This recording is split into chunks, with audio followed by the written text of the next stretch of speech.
Sejam muito bem-vindos a mais um episódio do Ampulheta, que a gente trata o tempo como pilar principal. E hoje o convidado aqui é louco de especial, vamos dizer assim, e não é o Joca Martins, não, mas né? que tu inspirou um Galdério aqui. Cara, eu tô ouvindo do Joca Martins. Né? Eu tô ouvindo do Joca Martins, então o negócio entrou. Entendi. Tiago Chaba, muito bem-vindo. Obrigado por aceitar o nosso convite. Bem-vindo, Thiago. Tu é um cara que te mexe aí mundialmente, né? Recentemente, chegando de Tóquio, Japão. Então, cara, sei que a tua agenda é apertada, mas tu é muito organizado. Não, a agenda só aperta quando o cara não se organiza. Então, o Thiago é um exemplo aí de gestão de tempo absurdo e vai estar contando um pouquinho mais sobre isso pra nós. Vamos lá. Seja bem-vindo. Me sinto. Se sentiu em casa? Como é que tu achou? Me senti muito bem, gostei demais do ambiente. O objetivo aqui é realmente ter uma experiência, Thiago. Sair do podcast convencional para que o nosso convidado e o telespectador tenham uma experiência ao teu contato com o episódio. Gostou do transfer? Segurança? Não, olha, no critério me surpreendeu. Quando eu vi chegando a viatura ali, eu pensei, olha, o camburão chegou, deu muito bom, pessoal. Chegou da oficina hoje. Muito bom. Não, me senti muito bem. Acho que vocês têm mais fotos minhas aqui do que eu na minha casa. Então, ficou muito bom. Gostei demais. O mural de fotos do Thiago já. Me surpreendeu. A gente cria um espaço, né, do convidado. Cada vez estamos aprimorando essa experiência, né? Então, acho que foi o segundo episódio com as fotos, né? E, Thiago, teve convidados que já passaram por aqui e que falaram muito bem de ti. Né? Pô, eu bom, te né? conheci recentemente. Mal a gente não vai falar quem foi, né? Não, tô brincando. Não, mas é pra melhorar, né? Não. Mas não positivo. Construtivo. Eu te conheci recentemente numa palestra no Bloco, né? Não me recordo o mês, agora. Em abril ali, por aí, né? Inclusive, quem organizou foi o Léo, que também esteve conosco. Né? Então, que a gente disse que esses relacionamentos, esses contatos, né, de falar com pessoas, que é o que tu vem fazendo com muita excelência, daqui a pouquinho mais você vai falar sobre isso, mas como abrir portas, né, e como nos mantém com novos contatos. Pessoalmente eu não te conhecia, né, assisti a palestra e disse, cara, que bacana, né, tipo uma defesa de TCC para quem quer abrir uma startup. Eu tirei como resumo, porque eu não sou da área, tá, pessoal? Não sou da área, mas eu olhei, cara, se eu tivesse ali uma startup querendo abrir, isso é um gabarito, né, então achei muito bacana. E isso, cara, tem que estar conosco aqui também, né, Maurício, para trazer esse conhecimento. Só que eu vi que tu passa pelo mundo, como o Maurício falou. E também, qual a tua rede social? Fala pro pessoal já para te seguir. @Thiago Chaba, Thiago com H, X-A-B-A. É o nome abreviado do alemão aí para ficar mais fácil. Vai passar na telinha aí. E quem acompanha vai ver, tá, mas esse cara tá em tudo que é lugar. Tá com tudo que é empreendedor, com uma galera que quer prosperar e que tem avançado aí. Então conta um pouquinho quem é o Thiago Chaba, para quem está conhecendo agora. Cara, eu acho que, primeiro, eu me defino como pai, né, que é a base da minha estrutura. Eu sou muito paternalista, meu filho nasceu, eu era bem jovem, e nasceu querendo ser pai. Ele estava na palestra? Estava na palestra, sempre acompanha comigo, o Vitor, sou casado com a Rejane também. E eu acredito que a minha identidade principal é alguém que agrega pessoas e que gosta de estar junto, sabe? Essa é o que me motiva. Eu estou aqui porque eu gosto de estar com pessoas, eu gosto de multiplicar, eu gosto de estar avançando. As minhas empresas fazem isso, viajo pelo mundo em busca de fazer conexões com as pessoas, mas o que hoje é o meu escopo principal é conseguir colocar Pelotas no local que ela merece, que é conectado com grandes centros e conectados com grandes potenciais. Então, a minha viagem para o Japão, minha viagem para Boston, minha viagem para os Estados Unidos, para Miami, Orlando, São Paulo, todo mês, é no intuito de conectar e trazer esses resultados para cá. Então, nesse 1 ano e meio que eu estou focado nesse objetivo, a gente já conseguiu realizar algumas coisas bem legais, e entre elas consegui fundar o primeiro fundo de Venture Capital de Pelotas, foi fundado aqui. Agora nós vamos ter o Rampo Innovation Hub, que é promovido e desenvolvido pelo Claude Tateable, que é o fundador do bairro Quartier, e o objetivo é esse, é mostrar para o pelotense que ele pode muito mais do que ele é. E eu acho que isso é uma sina de quem não é de Pelotas, sabe? Porque eu sou de Rio Grandino, mas moro aqui, adotei Pelotas, fui adotado por Pelotas também, e acho que é a mesma sina que o Ivan tem, o Ivan também, acho que é de Bagé, o Ivan, não me lembro. De Bagé. E veio para cá também, foi adotado e viu em Pelotas um potencial gigantesco, e é isso que eu tenho feito, assim, criar essas conexões e buscar muito, o Maurício me conhece, sabe já muito do que eu venho fazendo isso, e acho que uma das principais características é agregar as pessoas. Tu nasceu em Rio Grande? Sim, nasci em Rio Grande, fiquei lá até próximo dos 25, 26, aí vim morar em Pelotas por causa da minha esposa e depois avancei, assim, eu desde cedo tive um viés empreendedor ali, eu sempre quis buscar coisas novas, Só que tem umas coisas que são um pouco ortodoxas, assim, não sei se o Maurício sabe, mas eu decidi que eu queria ser pai lá entre 16 e 17 anos de idade. Como decisão, né? Como decisão. Aí eu peguei, fui conversar com a minha mãe e disse, mãe, agora eu quero ser pai. E ela assim, Thiago, como é que loucura é essa? Como é que tu vai querer ser pai? E eu sou o mais velho, tenho um irmão do meio, uma irmã mais nova. Só que, cara, eu fui muito amado pelos meus pais, sabe? Tipo, a minha infância foi feliz demais, assim. Cara, não tenho o que tirar nem pôr, assim. Foi perfeito. E aí, acho que, não sei se por isso eu trouxe uma ideia de querer prover isso, de viver essa condição. E quando eu tinha 16 para 17 anos, eu comecei a me dar de conta o que eu era, quem eu era. E aí eu disse, cara, eu quero ter a minha família, eu quero ser pai, quero avançar. E eu já namorava... Isso veio natural? Natural. Eu comecei a namorar com 16 anos e a minha mãe e meu pai sempre nos deram muita liberdade. Então, quando nós tínhamos 15, a minha mãe comprou uma casa do lado da casa principal e era uma casa para mim e pro meu irmão. Então, tipo, um anexo... independente. Não, bem independente. A gente atravessava uma porta para chegar em casa e para se alimentar. Mas a gente tinha a nossa cozinha, a gente tinha nossas coisas, nós tínhamos uma secretária que trabalhava lá em casa, que fazia as coisas de um lado e de outro. Mas eu e meu irmão, nós tínhamos a nossa casa de, 80 metros quadrados com uma suíte para cada um. Algo inimaginável para uns guris de 16, eu na época 16, meu irmão 14 para 15. E a minha irmã dentro do castelo lá com meu pai, né? E aí a gente fui me desenvolvendo, fui avançando e como nós tínhamos essa autonomia muito grande, mostrei a foto para vocês, né? Com 12 anos eu já andava de moto e fazia função, nós íamos para o colégio no ensino médio, eu ia de moto para o colégio, cara. Então, tu imagina, já tinha uma bis na época. Meu aos pai, 16? Aos 16. Sucesso total. Não, Assim, era algo, né, cara? Assim, um cassino ainda assim, capacete. Era terra de ninguém, né, cara? Era onde nós vivíamos lá, por isso que foi incrível. Aí, nessa história, com 16 para 17 anos, eu disse, mãe, quero ser pai. E ela assim, tu é louco, como é que tu vai fazer isso, não sei o quê. E ela me... Já tava com a tua excelentíssima. Não é atual, mas eu já namorava com a Bruna, tinha 16 lá para 17. E aí ela pegou e me falou o seguinte, querendo me dissuadir, né? Vai ter que te sustentar, porque não faz sentido tu ser pai embaixo da minha casa. Essa é a conversa. E aí foi o primeiro papo, assim, onde não foi barbada. E eu disse, tá, o que eu tenho que fazer? Ela disse, não, tu tem que te sustentar, tu tem que trabalhar, e isso no intuito que ela tinha de jogar isso mais pra frente. E eu disse, não, então tá, então eu vou começar a trabalhar. E aí eu fui procurar um lugar pra trabalhar e...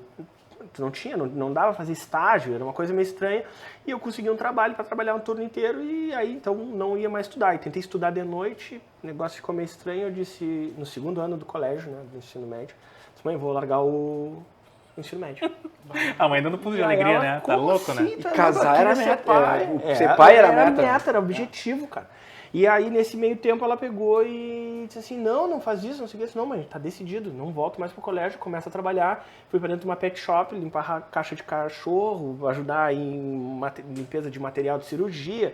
Cara, uma zoeira. Mas, cara, com 17 anos, larguei o colégio e fui trabalhar. Aí, com isso, avancei, 18 anos servi na Marinha, fui me desenrolando até ter essas mínimas condições. Com 20 para 21 anos, abri minha primeira empresa. Eu e mais 3 sócios, uma empresa de informática. Olha que interessante. Em Rio Grande. E nós fomos a primeira empresa do Porto de Rio Grande, na época lá perto do Polo Naval, aquela coisa toda, estourando.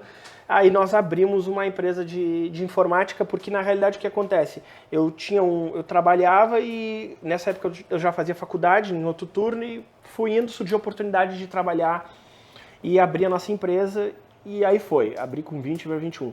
Quando deu 22 anos, eu já estava com 4, 5 pessoas trabalhando dentro da empresa, além de nós sócios. Então, ela deu uma prosperada. E aí eu pensei, chegou o momento agora, então, que eu vou formar minha família e tá resolvido, né? Agora é a hora. Só que eu sempre tive um sonho de morar fora, de ver uma história diferente.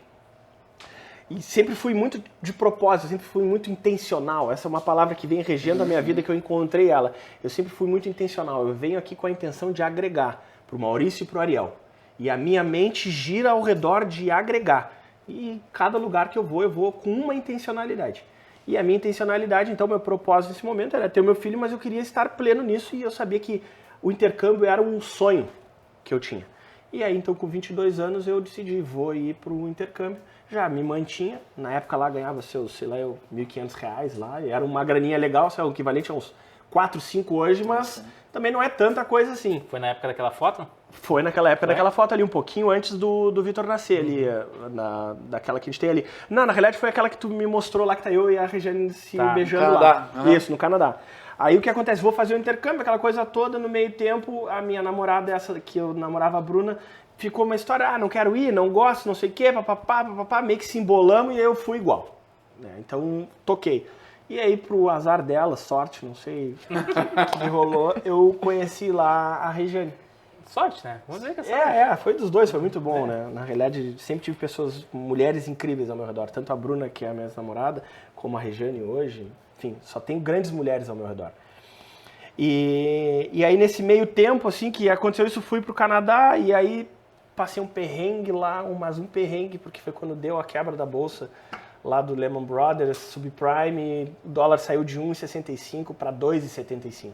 Tipo, imagina que hoje tá 5 pila e vai pra 9. Pegar metade do dinheiro que tá no bolso e botar fora. Cara, eu tava focado, né, cara? Não, eu vou ir, deu. Só que o Canadá, ele é um país que ele é um americano mais organizado, assim, não tem tanto espaço pra tu dar um jeitinho, é meio estranho. E tem um acréscimo, né? Eu peguei um inverno de menos 25 graus. Então não tinha muito o que eu fazer. E fazer no sentido de querer trabalhar meio na rua, querer fazer alguma coisa, quebrar um galho, não consegui fazer isso. De ficar quase trancado em casa mesmo. Aí tu só andava por baixo, a cidade lá em Toronto, ela é meio subterrânea, assim. Tá, aí fui vivendo a vida lá, baixei 10 quilos, que eu falei pra vocês antes, comendo a quirela, acho que se chama aqui, né? Aquele arroz de cachorro, me lembro como se fosse ontem. Eu e meu compadre ia no restaurante, hoje meu compadre, né? Nós íamos no supermercado e comprava arroz de cachorro, cara, e lá o arroz é todo chinês, todo embaladinho assim, vem da China. E aí, cara, a gente comia aquilo ali e, cara, matava no peito, né? Quis vir, todo mundo, não vai, não, vamos e... Segura. E não tem, né, cara? Às vezes ligava dando uma miada pra casa, o coroa já, que história vocês miando aí, rapaz, vamos lá. E a mãe? Te afirma, não, a mãe nem, vem filho, vem, não sei o que, babá. E eu falava com o pai, não, te afirma e vai, né? Então, tinha esse contraponto legal, sim. Aí, cara, voltamos, foi uma dinâmica gigante na minha vida, porque tu imagina, a minha esposa, ela já era uma analogia ao Eduardo e Mônica. Ou seja, eu com 22 anos, a minha esposa, embora não pareça, ela é 13 anos mais velha do que eu. E, cara, ela tinha uma estrutura de vida totalmente diferente. Ela já era doutora na universidade, já tinha carro, casa, tudo. Final do ano era viagem. E aí tu imagina, é muito engraçado. Eu lá naquela época ganhava 1.500 pila e ela ganhava 15 conto. Tipo, 15 conto é dinheiro hoje. Tu imagina lá nos idos de 2009. E aí tu imagina eu com 22 anos, o que eu queria fazer era meter os círculos de noite com a gurizada, era tubão. E ela queria ir pro sushi, queria pro vinho. Pá, e aí eu ali lutando para desenvolver o inglês, ela já dava inglês, já dava francês, já dava doutor, era outra vibe. Só que tinha um fit, e aí a gente começou a ficar junto, voltou, ficou meio ruim de ir, porque ela morava em Porto Alegre, eu morava em Rio Grande, aí cada ida minha eu gastava um 300 e voltava, já era 1/5 do meu business pra ir, entendeu? Então, cara. Ou tu era muito bonito, muito simpático. O que tu acha que um outro, né? Não, tinha estilo a foto ali. Eu falei hoje, quando eu vi aquela foto, depois tem que mostrar a fotinha, essas fotinhas estão aparecendo. Nós temos uma foto que parece o Tom Cruise, cara. Não. Não, mas aqui, né, daqui tava diferente, cara. Tá explicado. Eu tinha o meu encanto lá. Mas, cara, eu acho que o que chamou a atenção na Regiane foi eu ser muito propositivo. Eu sempre fui muito intencional e, cara, e aí foi quando a gente teve uma primeira resolução de vida, assim. Eu disse, vamos ficar junto, então tá, eu tinha feito 23 anos, ela tinha feito, então, 37. E eu disse assim, bom, vamos ficar. Aí eu disse... Então vamos fazer filho.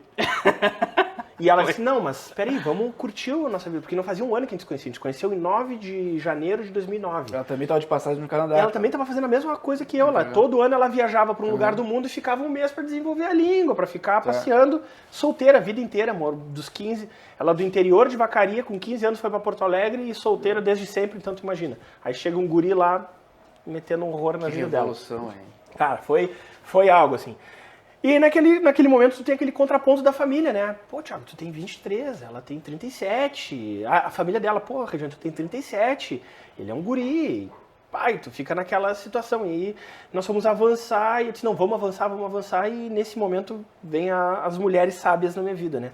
Minha mãe chegou pra mim e disse o seguinte, Thiago, preciso conversar contigo, eu sempre tive uma conversa franca com a minha mãe. Ela pegou e falou o seguinte, tu tem 23, ela tem 37. Eu disse, tá, vai me dar agora uma moral, dizendo que eu não posso perder tempo com ela, que ela é mais velha, não sei o quê. Ela disse assim, eu quero te dizer que tu já é homem, que tu tem que ter responsabilidade. Se tu errar, tu tem tempo pra fazer diferente. Ela não tem mais esse tempo. Porra, preocupada com ela. Com ela. Então assim, olha o que tu tá fazendo. E... Não brinca com isso. Não, é uma visão Tempo, né? diferenciada, sabe? Assim, alguém que... E é verdade. Alguém que tem uma visão... Total. Diferente. A minha mãe tem essa característica. E quando ela me falou isso, foi o que realmente pesou na minha vida, onde eu disse, cara, se eu decidir, eu tenho que ser pau-ferro, tu entende? Não vou dar pra trás. Não posso, não tem esse testezinho, papapá. Aí nessa conversa com ela, eu disse pra Rejane, né? Então falei isso com a minha mãe, deu um tempo. Eu disse, Rejane, vamos ficar junto, vamos morar junto. Aí ela, pá. Só que tem uma coisa. Eu preciso te falar agora pra gente ficar bem esclarecido. Aí eu vou ter filho contigo ou sentigo, mas eu vou. Então assim, se tu quiser correr o risco de não engravidar agora e deixar mais pra diante, pra mim tá tranquilo. Desde que pra ti esteja tranquilo. Se tu não puder ter um filho, eu vou me separar de ti. E eu vou ter um filho com outra pessoa. Mas assim, pau! E daí quem vê de fora, pô, mas que grossura, né? Não, e daí cara, não, é uma coisa, sinceridade, decisivo. E foi muito semelhante com a Roberta, né? A Roberta, eu tô desde os 16 anos, tenho 38, né? E morava sozinho, já também morei uma boa época sozinho, não aguentava mais morar sozinho. Né? E ela não podia dormir lá em casa, tinha toda uma função. E daí eu cheguei, olha, ou a gente se casa, e ela é a filha mais velha, né? Ou a gente se casa e tu vem morar junto, né? Ou se não deu. E daí, pô, que grossura. Não, o cara tá ali, tá decidindo o que quer, né? O que quer da vida e tipo, vamos lá, né? Tá junto nessa ou não? Bem... Não, e pra mim, eu acho, assim, incrível e eu admiro muito as pessoas que têm essa postura que tu tem que se casar cedo, de decidir, de honrar a esposa. Eu sou uma pessoa que eu falo muito disso, assim, a importância de tu cuidar da tua esposa, de tu honrar ela, de tu ser justo, de tu ser certo, de tu cuidar da tua família. Isso não quer dizer mandar no relacionamento, isso quer dizer assumir a responsabilidade de cuidar da família, cara. E é uma coisa que as pessoas vão se perdendo, e eu sabia que era isso, que era a minha vocação, era isso que eu queria. Se eu não tivesse isso, eu ia ser uma vida de frustradíssimo, não sei se eu ia estar aqui hoje. Mas isso foi leve pra ti também, Thiago? Essa de cuidar da família. Como é pra ti hoje no dia a dia? Pra mim não tem, é normal isso. Essa é a vida padrão de um homem. Sabe o que eu vejo? Legal, vida padrão de homem. Eu vejo que tem diversos homens, principalmente, né, que dizem, cara, eu tenho que ser o chefe da casa, tenho que sustentar essa estrutura, e aí, fisicamente, mentalmente, cara, se destroem, sabe? Por também ter a dificuldade de compartilhar. Compartilhar, ei, olha só, eu ganho 1.500, tu ganha 15 mil. Tem como tu me ajudar de determinada maneira, nos ajudarmos para construir algo, e tem esse receio de compartilhar isso. E tu sabe que o Ariel foi pontual, muito bom nisso. Cara, isso foi um dos pontos que eu mais sofri na arrancada. Porque eu sempre fui a ponta da lança, né? Aí tu imagina, a pessoa ganhar 10 vezes o que tu ganha, não é 2, 3, é 10. E a partir do momento onde tu já não consegue avançar, por exemplo, o cartão de crédito, ela que segurava as pontas, e eu disse pra ela, olha aqui, ó, é sério, assim, chegou pra me lembrar, assim, da conversa, eu disse assim, eu vou fazer de tudo, o mais rápido possível, pra gente equilibrar essa balança. Segura as pontas, porque eu não me sinto mais nem menos, mas eu acho que não é justo, e eu vou acelerar. E, cara, foi o que foi na minha vida, assim. Tipo, no início de carreira, né? 23 não, cara, anos, né, cara? Era no talo, assim. E, cara, aí a gente superou isso, assim, ela decidiu, deu 2, 3 dias, ela disse, então tá, é isso aí mesmo, vamos ficar junto, vamos agarrar. Cara, não deu 1 ano que a gente se conhecia, porque essa conversa rolou em outubro ali. E ela disse, não sei como é que vai ser pra mim conseguir engravidar e tal, porque tantos anos tô com DIU, com anticoncepcional, aquela coisa toda. Cara, ela tirou o DIU, foi no médico, fez suplementação de aba 4 lá. Cara, acho que deu 3, 4 meses, ela tava esperando o nosso filho. Abençoado. Não, aí, cara, parece assim que eu vestia a roupa do Jasper, né? A gente é da época do Jasper, a galera aí talvez não sabe dizer o que é. Estamos ficando velhos. Me senti assim um cara, né? Aí, agora eu sou pai de família, comigo, e me emprumei todo e, fui pra Porto Alegre. Porque ela trabalhava lá, dava aula lá, aquela coisa toda, então eu tinha que estar lá, porque se desse alguma situação... Suporte. E aí comecei a avançar e disse, bom, agora minha vida vai mudar um pouco de dinâmica. E nesse meio tempo que eu tava lá esperando, ela tava lá com os seus 5 meses. E nem sei também se é esse daqui a pouco o assunto, né, cara? Aqui, pô, nós estamos falando de um assunto extremamente família. E daqui a pouco o pessoal tá esperando um business aqui. Não, mas nós vamos chegar lá. E aí, cara... Ó, business e família, eles não estão relacionados? Total. Tem como separar? Que não diz, eu sou profissionalmente, eu tô legal, e depois no pessoal eu não tô legal. Você tem como separar isso? Não, impossível. Não tem como, cara, não tem. Aí, cara, eu fui pra lá, aquela coisa toda, e surgiu uma vaga, isso é emblemático também na minha história, e por isso que uma coisa que eu falo pro pessoal que tá em casa, ou que tá com a gente, ou eu sempre falo nas minhas palestras, que um propósito, ele não torna a tua vida mais fácil, mas torna as tuas escolhas óbvias. E agora eu vou contar um momento onde eu tive que fazer uma escolha que seria difícil para quem não tem um propósito, mas óbvia para quem tem. Não sei se vocês conhecem a Deloitte. A Deloitte é uma das 4 maiores empresas de consultoria e auditoria do mundo. Deloitte, KPMG, PricewaterhouseCoopers e Ernst Young. São as 4 maiores do mundo, Suíça, empresa top. Aí vocês imaginam que para um estagiário lá o trainee era R$5.000. Trainee, projeto deles. 5 mil inscritos, 15 vagas. E eu, tá, cara, vamos lá, né? Vou pras cabeças nesse projeto. 7 etapas de seleção. E eu fui como se não houvesse amanhã, né, cara? Nenhum dos meus colegas estavam esperando um filho. Então, tipo, não tinha. O sangue no olho tá mentindo. Era eu já fui na praia mesmo, entendeu? Era eu contra mim mesmo e, cara, e não tem, tu entende? E fui. Passei, fiquei entre os 15. Cheguei lá no dia da seleção, pá, minha esposa super feliz, todo mundo feliz. A empresa bombando ali, tava indo, mas, cara, tava entrando numa multinacional onde eu ia poder acelerar. E Porto Alegre, cara, tava em casa, né? Os sonhos estavam se realizando. Aí cheguei pro cara, ainda me lembro o nome do diretor, sócio lá, era Rodrigo. Aí cheguei pra ele, Ariel, e ele me disse, pô, parabéns, queria te dizer que tu foi um dos selecionados e que nós somos muito felizes. E pelo teu perfil e tal, tu vais ir pra Manaus. E eu disse, Manaus? Manaus, parabéns. Eu disse, tá, mas peraí. E aí ele viu o meu semblante, né? Eu disse, não, peraí, mas não é aqui que...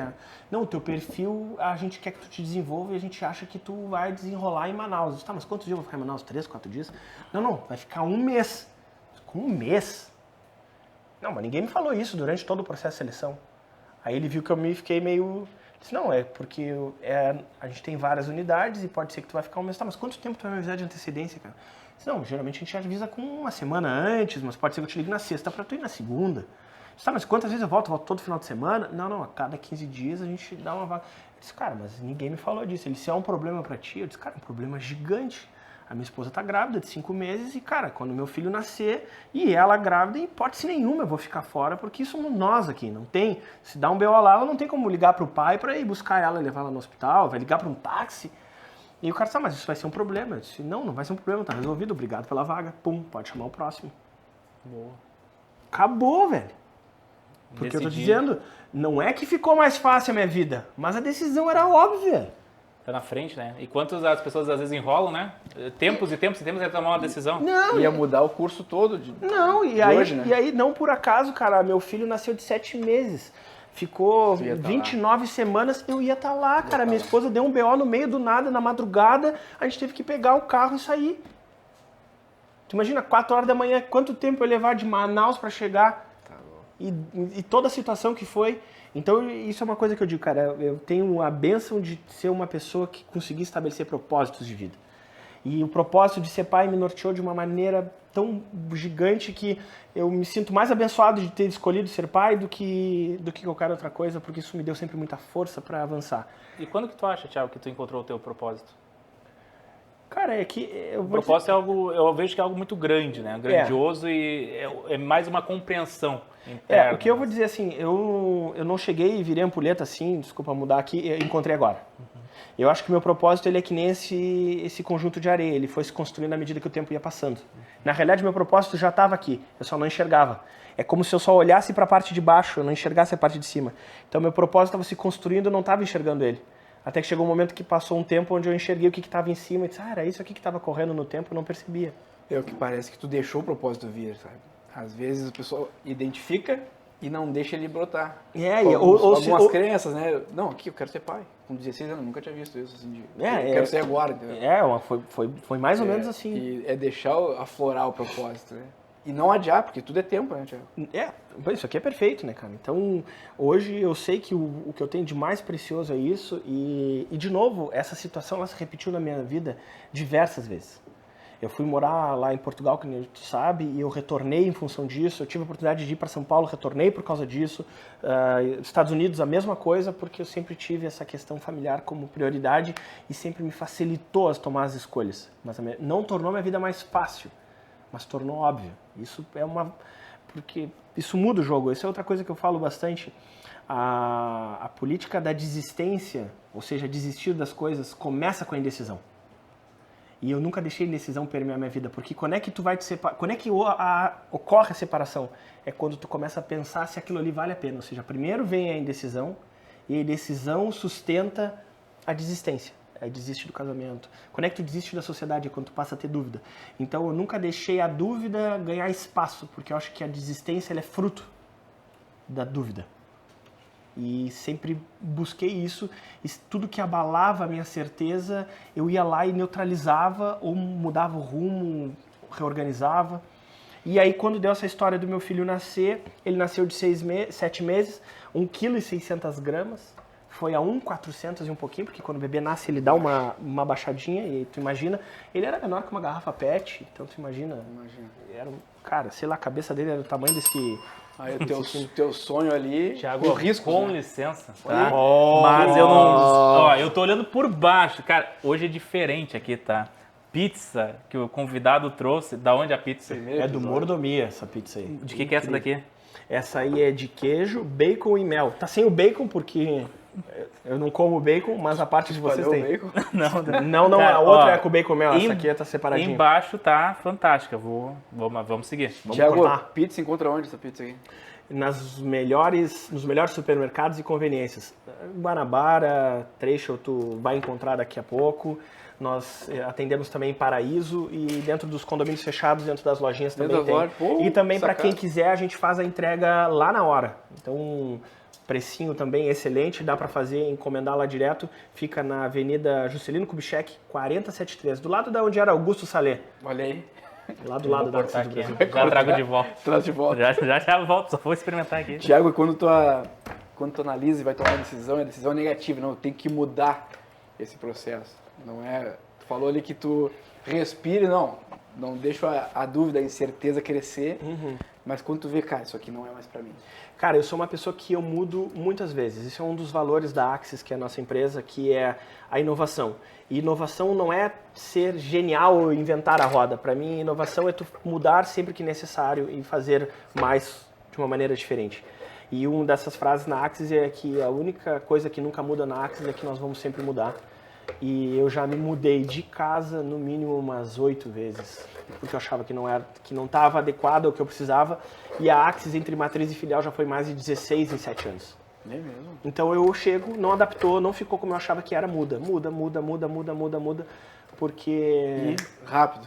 Incomodou. É que nem tu tá num barco à vela e tu ficar insistindo no mesmo vento que não existe, sabe? Mudou o vento, muda a rota, corrige, faz serrote. Cara, tem que estar em movimento, água parada junta bicho, então...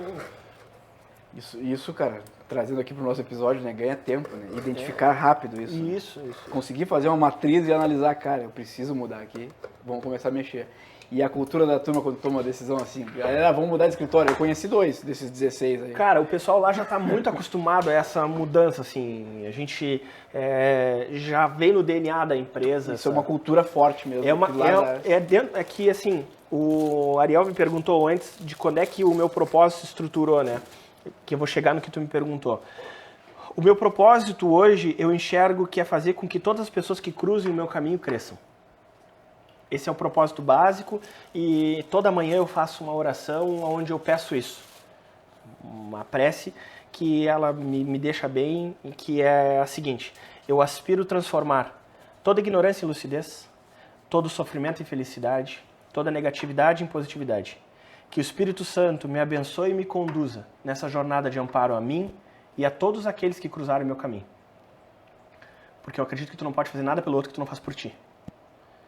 Então, o meu propósito ele está atrelado a fazer isso, a gerar esse crescimento onde eu tiver, do jeito que eu puder. E, naturalmente, a minha empresa faz isso. Hoje, o propósito da Axis do Brasil é tornar as empresas brasileiras mais prósperas.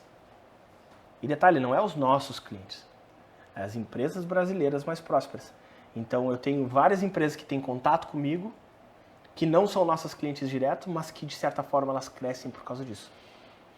Que é um dos propósitos da Axis do Brasil. Que forte, hein? É, muito bom. E quando falou assim... Vamos lá.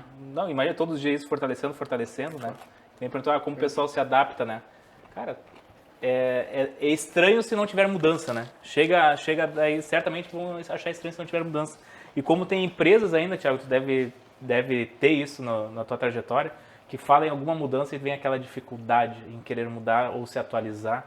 Né? E não só em empresa também, mas em relacionamentos, que seja como pessoa, né? Tipo, tem alguma coisa que precise mudar, ou ser mais flexível, buscar algo novo, seja para um relacionamento, para lidar com colegas. Cara, e fica, não, eu sou assim mesmo. Fico, cara, que mentalidade, né? Que pode avançar um pouquinho mais.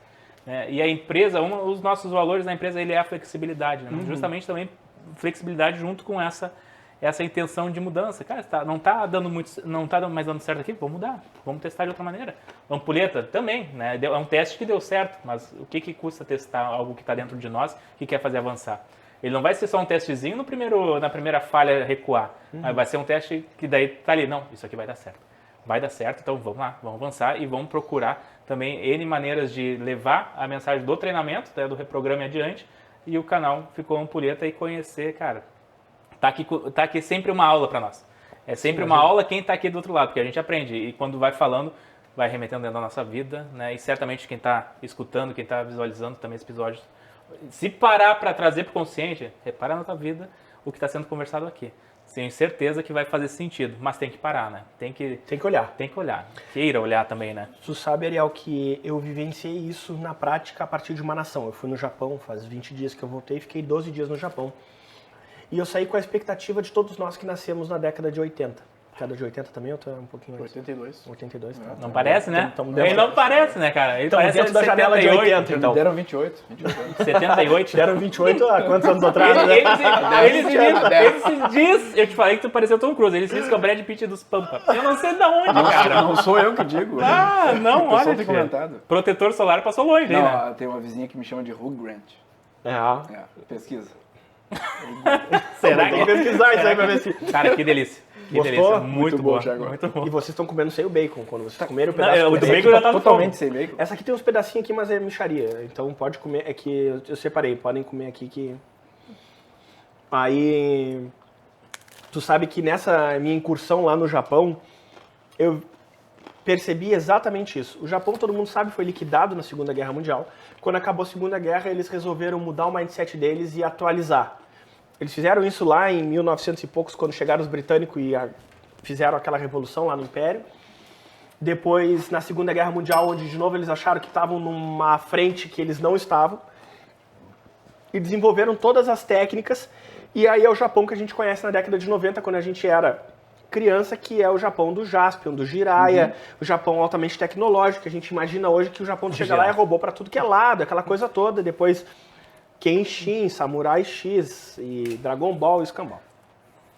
E eu fui para lá, então vou conhecer o Japão ultra tecnológico, né, cara? E eu chego lá e me deparo com um Japão que funciona, mas analógico. O Japão da década de 2000, cara. Surreal. Aí tu pensa assim, pô, mas o Japão é altamente tecnológico. E aí, nas nossas viagens, eu fui conhecer o embaixador do Brasil lá, que é o Otávio, o nome dele é Dr. Otávio. E ele me relatou isso, que o Japão está num processo de modernização. E nós conhecemos também o secretário de inovação de Tóquio. Imagina que nem aqui a gente tem o Bazanello, em Pelotas aqui, que é o secretário de inovação, cultura e desenvolvimento. E lá nós fomos então conhecer o equivalente dele, que seria de Tóquio, que é a maior cidade do mundo no Japão. Quando eu cheguei lá, disse, bom, vou conhecer o cara que domina o negócio. E a gente começou, ele fez a apresentação. Quando ele começou a fazer a apresentação, ele não falava inglês. Com intérprete. E a gente, né? Soa estranho. Não é o interior, é a maior cidade do mundo. No Japão. Aqui totalmente aceitável. No Japão, maior cidade do mundo, tu começa a... Palestrou lá também, né? Sim. Aí nessa conversa, ele pega e me diz o seguinte, não, que nós estamos desenvolvendo alguns modelos porque a nossa secretaria é nova. Eu disse, tá, o que é nova uma secretaria de inovação em Tóquio pra ti? Nova? O que seria nova, assim? Quando ele disse é nova, eu Criada pensei... faz pouco. O que é? Quanto tempo tu acha que seria pouco? Meses, um ano? Meses, Não, tipo... Quando ele fala... Um ano, 2. Eu pensei assim, cara, acho que, sei lá, uma secretaria de inovação de Tóquio nova, sei lá, 5 anos? Nova, né? Senão a gente fundou em abril desse ano. Abril de 2023, ou seja, em março, o Japão não tinha uma secretaria em Tóquio de inovação. Nos moldes que tem hoje. Focada em inovação disruptiva, E aí ele trouxe um dado que pra mim foi chocante. Na década de 90, nossa lá, a áurea do Ayrton Senna em Suzuka, fui em Suzuka inclusive na corrida de Fórmula 1 lá, pessoal fã do Ayrton Senna de uma maneira desmedida, quase brasileiros. Ele pegou e me disse, na década de 90, em 1990, das 20 maiores empresas, 11 japonesas. E aí, sempre Toshiba, Sony, Nintendo. Cara, as empresas pesadas, Toyota, Nissan, todas as empresas que a gente guarda aquela ideia assim da qualidade do produto, que de fato tem uma qualidade assim descomunal. 2023, das 20 maiores empresas, quantas eles têm? 0. Entre as 30, uma. Toyota. E aí ele disse, o Japão hoje entende que é os 30 anos perdidos do Japão. De 90 a 2023. Porque a nossa sociedade migrou de uma sociedade que privilegia o produto para o serviço. E japonês é fechado, então ele entendia de fazer um produto que funcionava e que não quebrava. Quando tu precisa entregar serviço, tu precisa entender não de produto, mas de pessoas. Aí vem mais um número, mais uma coisa chocante do Brasil. As empresas lá que estão listadas na Nikkei, se não me engano, elas só podem ter CEOs japoneses. Não pode um brasileiro ser CEO, a não ser que ele seja descendente de japonês em algum nível. E mais um detalhe, vocês viram que eu falei japoneses, e ele é exclusivo no gênero, não pode ser mulher. Então vai reduzindo. Esse fechamento, essa falta de tecnologia foi... Eu não digo que nem é falta de tecnologia, porque eles têm tecnologia, mas eles não são berço tecnológico de inovação. Eles têm lá o trem-bala, que é o trem-bala de 1990, que é animal, que pô, é muito legal. Animal. Mas é isso. Não desenvolveu pro trem-bala da próxima geração. Não tem a próxima etapa. E aí tu imagina um país que tem essas características e eles perceberam, nós temos que mudar. E aí eles viram que nas startups, na inovação, na flexibilidade era o caminho. Motivo pelo qual eu fui lá junto com todo o pessoal da Bossa Nova, da SME, que é Smart Money Education, que é uma escola de educação de um dos filhos do Theo, que é meu amigo, inclusive, sócio. Nós fomos junto lá com 16 empresários para conhecer e criar uma primeira conexão para investir nas startups japonesas e criar esse match, assim, porque é um ponto bem interessante. Porque é legal que hoje lá o brasileiro, e eu não vou entrar naquele padrão que todo mundo fala mal de brasileiro, não, cara, lá eles não têm isso, porque os poucos brasileiros que tem lá são os caras muito trabalhadores e que são descendentes de japonês. Então, só que eles veem no brasileiro uma diversidade. E eles são muito, entre aspas, inocentes. São pessoas assim que tu olha assim, cara, o brasileiro aqui vai passar a perna em 1000. Entendeu? E eles não têm essa visão do brasileiro. Eles têm a visão de como alguém que resolve as coisas de uma maneira que eles não conseguem resolver. E privilegiam isso. Bacana. Aí eles estão desenvolvendo um visto, que é um visto para founders de startups, porque lá não tem outra forma de tu entrar lá. Tem que entrar, gente. E aí, então, aí tu vê que uma nação inteira ela pode prosperar, mas ela começa a perceber que a ausência de diversidade e de facetado, ela te prejudica num mundo onde a experiência de grupos ela é importante. Algo que aqui no Brasil, por natureza, a gente é multi, né? Por natureza, a gente é todo mundo. Por natureza, nós temos o país que tem mais religiões. Por natureza, aqui é a pessoa que é de uma religião e é de outras 10 ao mesmo tempo.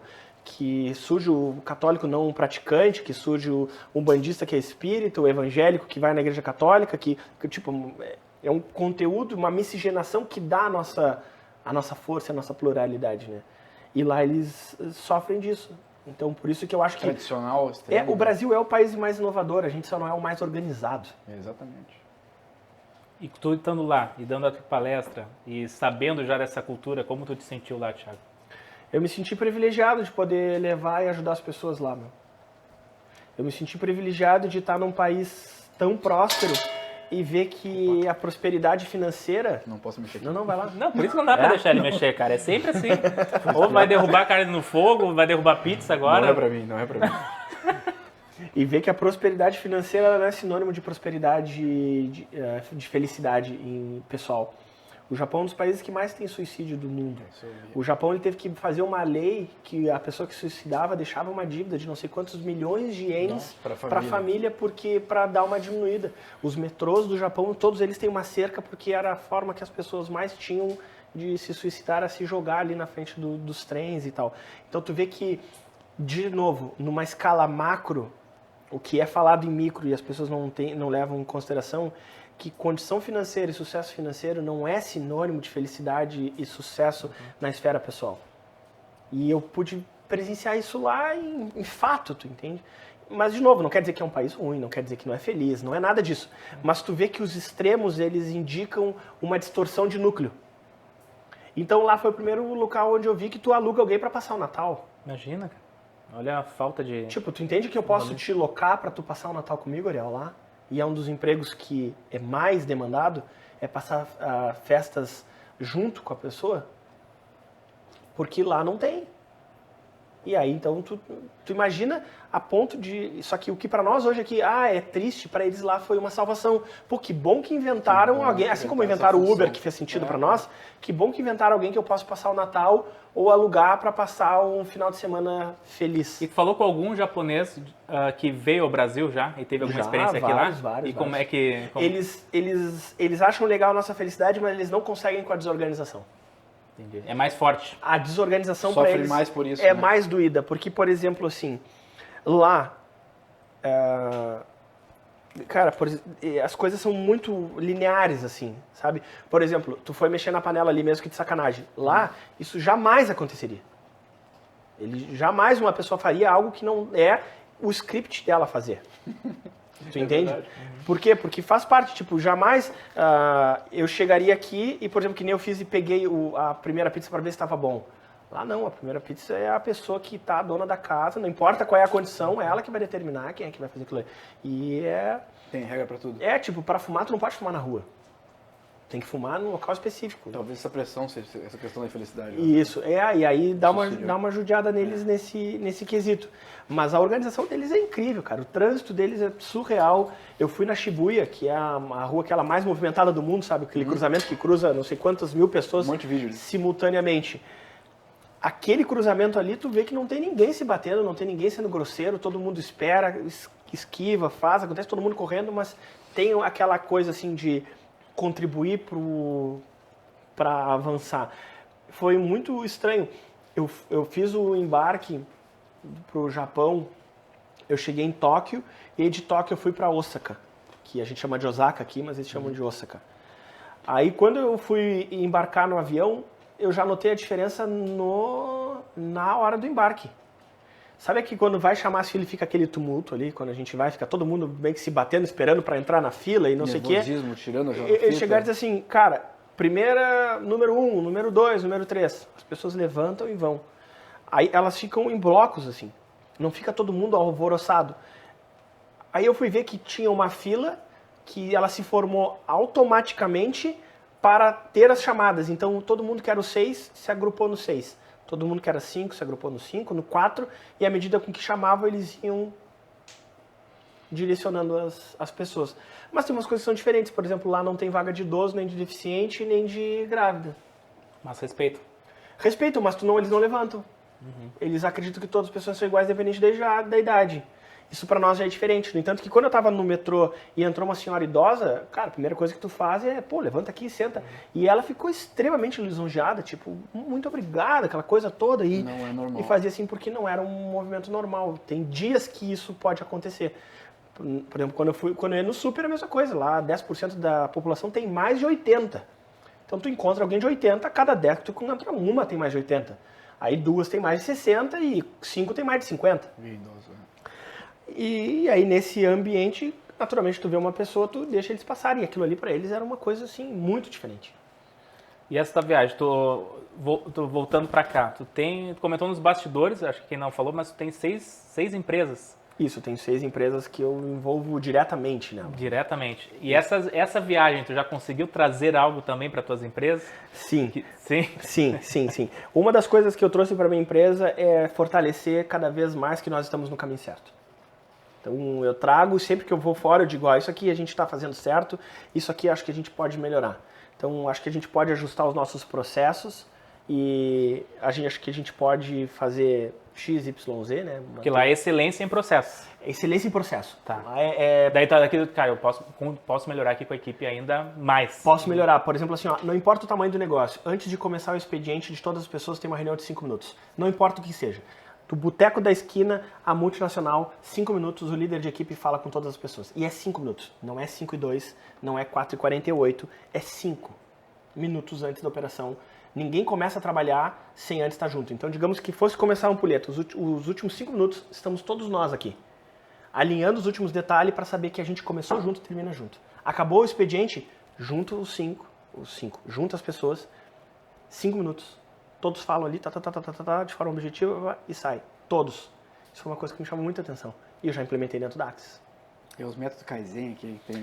sei lá o que é, mas é uma coisa que naturalmente já é dele, sabe? Junta e começa junto, termina junto. Pô, foi muito legal, cara. Já fiz isso no meu curso que eu fui dar do Masterclass no sábado agora. 5 minutos antes, junta todo mundo aqui, estamos todo mundo junto, é isso aí, tu cuida de não sei o quê, só pra fortalecer, obrigado por estar todo mundo junto aqui, a gente é um time, só vamos avançar, todo mundo avançar, O time inteiro ou individual? O time inteiro, é isso que eles fazem, o time inteiro. Aí acabou, junta todo mundo aqui, pessoal, foi bom, pô, isso aí legal, vamos fazer depois o... Saiu arigatou, vai. Impressionante. E foi assim, então foi uma coisa que eu trouxe lá que foi muito legal. E mais um ponto importantíssimo, agora o Rampa, né? Rampa Innovation Hub aqui. Te vi lá em cima testando lá a estrutura, não, eu te vi numa foto lá, que assim, ou vídeo, vídeo lá testando. E aí nós vamos fazer uma parceria com o Hub de Osaka, para que nós sejamos vinculados e parceiros, para promover uma imersão de brasileiros lá e deles aqui, dentro do Hub de Inovação. Vai ser o primeiro aí que nós vamos fazer no Rio Grande do Sul. Então, tudo lotado, Rampa, já está tudo estruturado? 85% locados. E 1 metro quadrado acessível, né, para a gente conseguir desenvolver ali. E a ideia é trazer empresas de inovação, empresas que estão dispostas a fazer diferente, o que sempre foi feito. Eu não quero que achem que só vai para lá gurizada maluca, que não sabe o que está fazendo. Não, tem empresas sólidas, com núcleos de inovação, de P&D que querem talento, pesquisa e desenvolvimento, né, para conseguir desenvolver e avançar lá dentro. Que bacana. E a mentalidade está mudando, né, Thiago? Aquela questão que tu é de Rio Grande, tu enxerga Pelotas valorizando mais, vamos dizer assim. Né? Muita gente de fora vem para cá e valoriza. Eu morei, né, 10 anos fora e foi bem na fase dos 23 anos que eu saí, depois de me formar aqui. E aí quando voltei, cara, senti justamente isso, cara. A gente precisa ter um movimento, o nosso DNA também tem isso, para valorizar, para as pessoas daqui valorizarem a cidade. E com esses movimentos todos, cara, agora tu me fala no Rampa conectando com o Japão. Só o que tem trazido lá já de olhar de São Paulo, lá, não vai longe, né? Do centro econômico do país, trazendo aqui, cara, os parceiros da nova economia, olhando para Pelotas, cara. Cara, Pelotas tem que fazer essa reunião aí de 5 minutos, tem que juntar, cara, quem tá produzindo em Pelotas, fazer, cara, vamos lá, né? Mas tem acontecido uns movimentos, já tem acontecido. O que eu vi de mudança em 2015, que eu cheguei aqui de volta para cá, foi fantástico. Novos empreendedores também tomando frente, né, com outra mentalidade, buscando conhecimento para trazendo para cá também. O ajudar pessoas, né, Thiago, que tu vê assim, o Thiago ele veio aqui, tu vê lá, vem em outros lugares, tipo, cara, é juntar, conectar, é se conectar com novas pessoas e trazendo, com certeza, esse conhecimento de fora também. Tendo menos competição e mais cooperação, mas tu sabe que isso é de uma geração mais nova agora, que é um movimento forte que a gente tem feito, e eu tenho alguns amigos e parceiros que são, não vou dizer braço direito, porque senão nós seríamos um multibraços, né, porque são todos os braços. Que são pessoas que estão junto com a gente, que estão desenvolvendo esse projeto, que estão querendo fazer o diferente. essa organização. E quando eu vou carregando pelotas, né, para fora da cidade, em todos os locais que eu vou, eu sempre mostro o potencial da cidade e muitas vezes as pessoas já reconhecem o potencial que a gente não reconhece. Nós temos aqui números que são incríveis, né? Por exemplo, nós temos a Porto 5, que é uma construtora que vem disparando assim, a nível de crescimento e desenvolvimento. E não é que é pior ou melhor, mas é o número. É estonteante assim, o que fez no pouco tempo que tem. Depois nós temos, por exemplo, a própria Dr. Multas, que é do... Não sei se tu conhece, do Rodrigo. Sim, então, o Dr. Multas é o maior portal de recursos de multa do Brasil. Tá aqui. Pô, a gente tem a Freedom, que é gigante. Nós temos a Biri, cara, que é a que vem segurando o mastro, que é a única que não se entregou para a Coca-Cola ainda. O Vale do Taquari lá praticamente foi. É aqui a Fruc e a gente aqui, que vem avançando. Aí depois nós temos o Nave ali, o Madre, todos esses que eu estou te falando, todos os nossos clientes ali. Também cada vez inovando mais, trazendo mais restaurantes, fazendo mais função. Tem o Rodrigo ali, acho que foi 2 ou 3 vezes campeão de designer do Brasil, cara. Aí nós temos a Krebs, escritório de arquitetura, ganhou o prêmio Awards de melhor escritório de paisagismo de 2022 do mundo, de Pelotas. O prêmio dos caras tava ali, sabe? Aí tu começa a olhar, porra, olha os caras que a gente tem aqui, melhor envio, em 6 anos saiu de 0 ao maior arrecadador de ISS do município. É o maior... A maior arrecadador de INSS do município. Aí o cara pega e diz, esses guri que são os que mais botam dinheiro individualmente no cofre da prefeitura. Em breve, um dos melhores bate-papo, podcast do Brasil, saindo aqui de Pelotas. Então, assim, cara, são números que quando eu olho, assim, eu fico, reflexivo. Sabe? Olha quanto conteúdo a gente tem aqui, trazendo e gerando um resultado que a gente não imagina, sabe? As consolidadas, né? Agora tu pega uma linha abaixo, as emergentes aí. Tu tem uma cacetada. Eu atendo ali no escritório, como eu falei, ali mais de 600 empresas, e eu vejo esse potencial gigante. E junto com isso, o que foi que eu fui buscar fora, digamos assim? Quando o Cláudio veio conversar comigo, a ideia do Rampa, o Cláudio é o proprietário do Quartier, o idealizador desse projeto. O Rampa começou como, na realidade, quase um centro de convenções. Era uma rampa, uma oca para teatro embaixo. O projeto tomou um corpo, disse, não, vamos construir um prédio e vamos colocar várias empresas ali. E aí foi avançando, até a Uni, uma das parceiras lá bem do início, aquela coisa toda. E o Cláudio pegou e chegou um dado momento onde ele disse, cara, não quero que isso aqui vire um coworking gigante. Não quero que seja só um local onde loca espaço e é isso aí. Aí foi onde a gente se aproximou, trocou uma ideia e disse, Thiago, venha pra cá porque eu vou te dar o corpo, vou te dar o concreto e eu quero que tu coloque o espírito aqui dentro. Traz um espírito de inovação. Foi bem isso mesmo. E aí eu disse, não, deixa pra mim. E aí foi esse ponto e, cara, vou buscar o melhor do Brasil, porque sempre tive assim, cara, melhor é o melhor e não é por acaso. Tu acredita que Pelotas venha estourar assim, em negócios aqui? Eu acredito que ela está num processo a gente tem que vencer uma geração. Nos próximos 15 anos é a virada de geração de várias empresas. As antigas que ficam segurando o mercado e monopolizando ela, ou eles vão trocar ou eles vão quebrar, para dar espaço para as outras, ou a gente vai conseguir avançar a partir de uma transformação interna da própria empresa. Exemplo, construtora Zabaleta. 40 anos, referência em alto padrão, em Pelotas, aquela coisa toda. Seu Marcos vem trazendo a construtora há 40 anos, mantendo a hegemonia. Aí chega o Maurício com 23, pé na porta. Mantém tudo isso, mas agora é outra cadência. Vamos inovar, vamos buscar método construtivo diferente, vamos lançar formas diferentes de vender e tal. E aí nós começamos a ter resultados, onde o Marcos ele pegou e disse, bom, Maurício, agora na virada do semestre, ele pegou e passou o cajado para o Maurício e disse, Maurício, agora tu é diretor-geral da companhia e toca tu. O Maurício reestruturou, mudou cargos, mudou pessoas. E aí nós temos um dos resultados que são os mais incríveis que nós tivemos em Pelotas para uma construtora daquele tamanho. O Zabaleta Office, não sei se você sabe, foi um empreendimento com metro quadrado na Zona Norte, aqui, se eu não me engano, de Pelotas, mas no momento da venda, com o maior custo, maior venda de metro quadrado já vendido em Pelotas.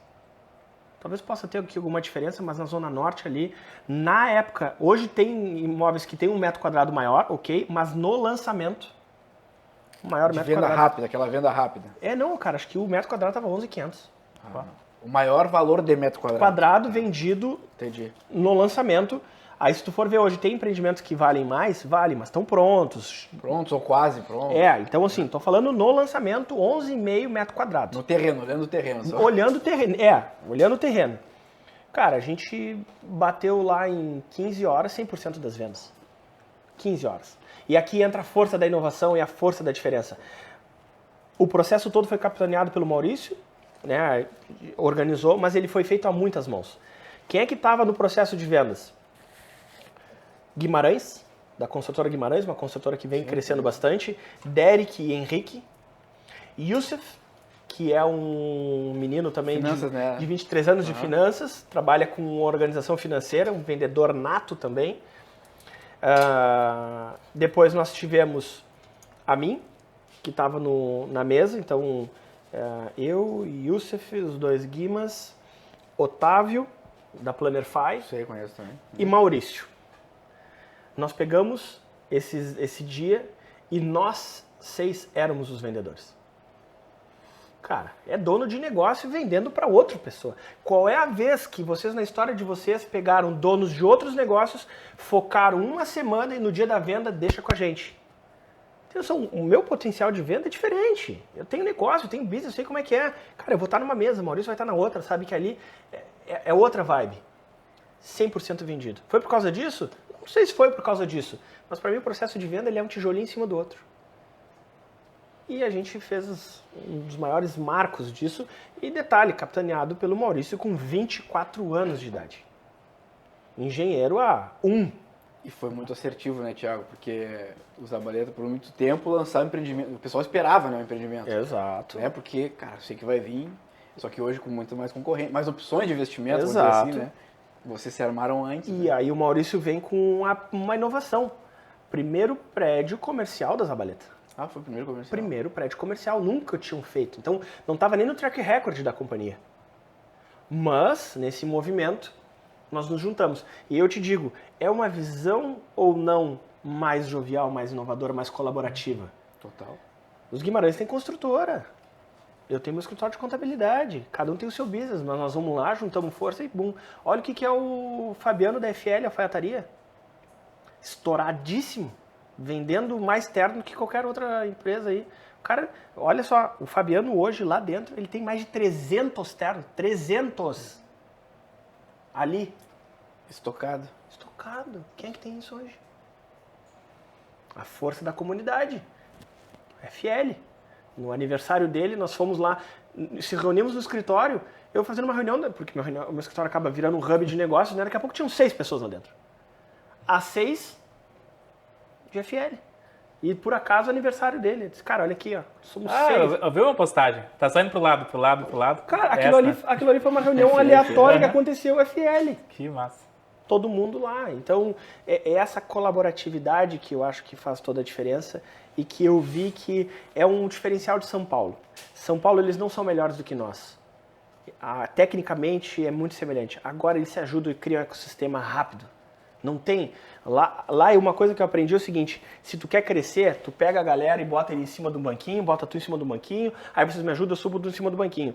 Aqui, a ideia para crescer é tu empurra o fulano, empurra o Beltrano, sim, e aí eu cresci, não é porque eu cresci, é porque eu baixei os caras. Sim. E essa mentalidade, ela não prospera no nosso grupo, ela não prospera na nossa estrutura de agir. Por isso que eu digo para vocês, 10, 15 anos, na tocada que tá, eu vejo que Pelotas tem a condição de assumir um 3º posto, 4º no PIB. Porque, claro, tu pega Caxias, é muito difícil, muita né? indústria, né? E Caxias também, ele é a 17ª do Brasil, de PIB, no interior, né? Sem ser capital.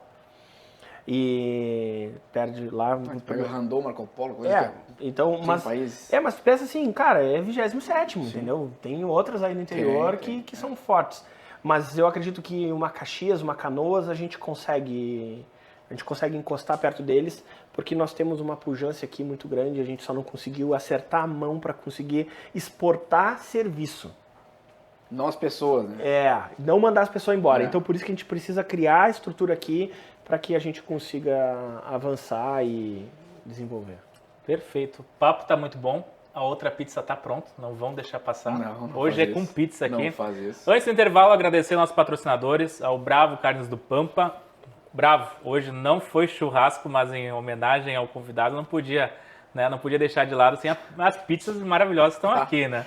Mas agradecer a parceria, as carnes do Bravo, cara, não sei se ali são sensacionais, né, Maurício? A gente levou para o Rio de Janeiro, levamos agora também para Balneário, é uma carne diferenciada. Acho que a gente tem que conectar isso, né? Pegar a carne dele e botar na pizza. Olha aí.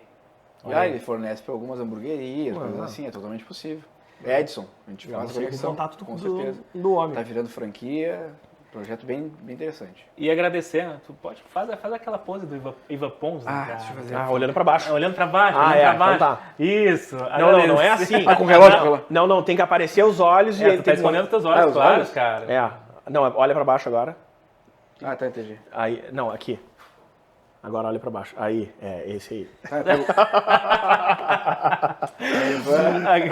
Agradecer ao Ivan, o modelo eu sei que não é do melhor, né, Ivan? Mas agradecer pelo apoio. Tá melhorando. O Luiz também, né? O franqueado.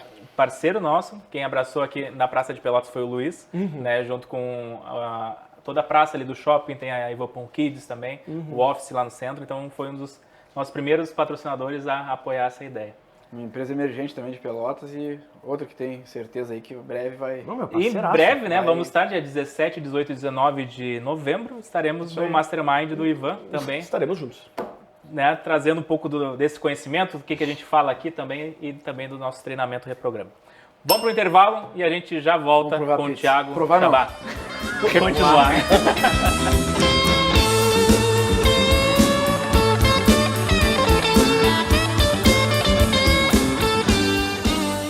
Pessoal, eu tô aqui voltando do episódio da Ampulheta e eu trago uma novidade para vocês. Conversei aqui com os nossos anfitriões e vamos poder dar esse presente para todos vocês que estão aqui conosco. Durante o tempo que for passando, nós vamos largar 3 chaves.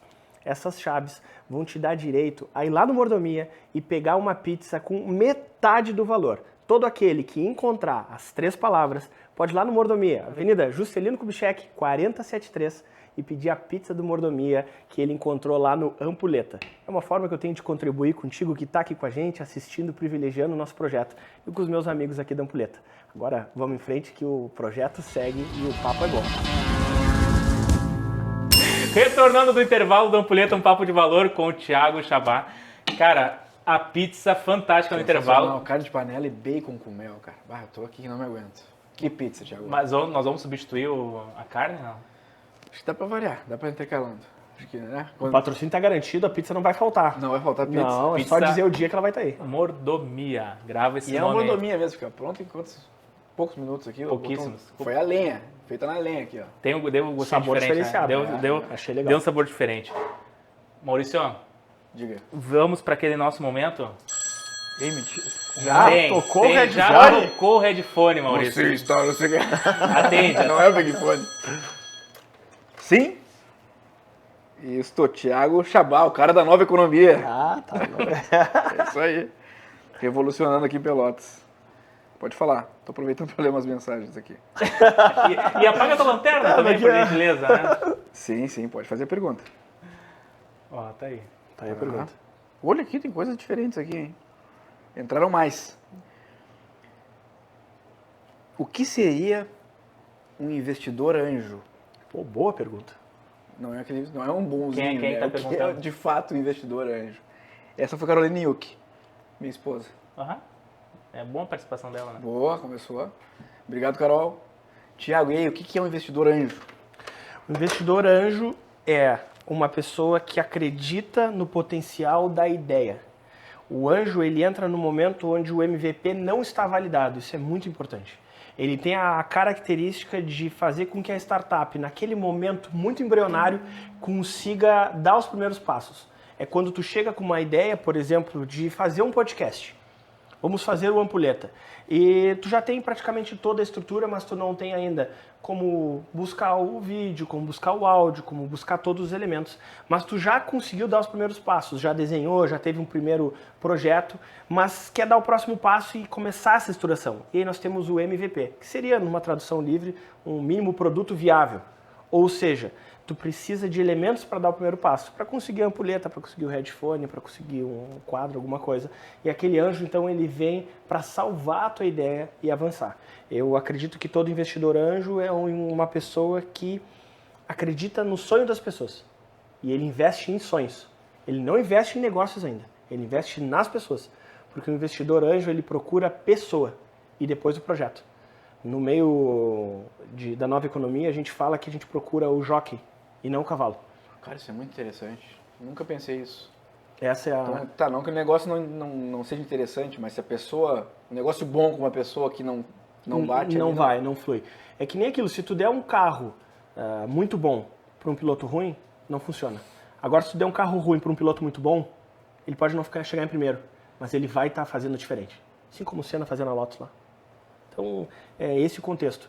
E quando nós vamos investir em um projeto, nós estamos, na realidade mesmo, investindo nas pessoas.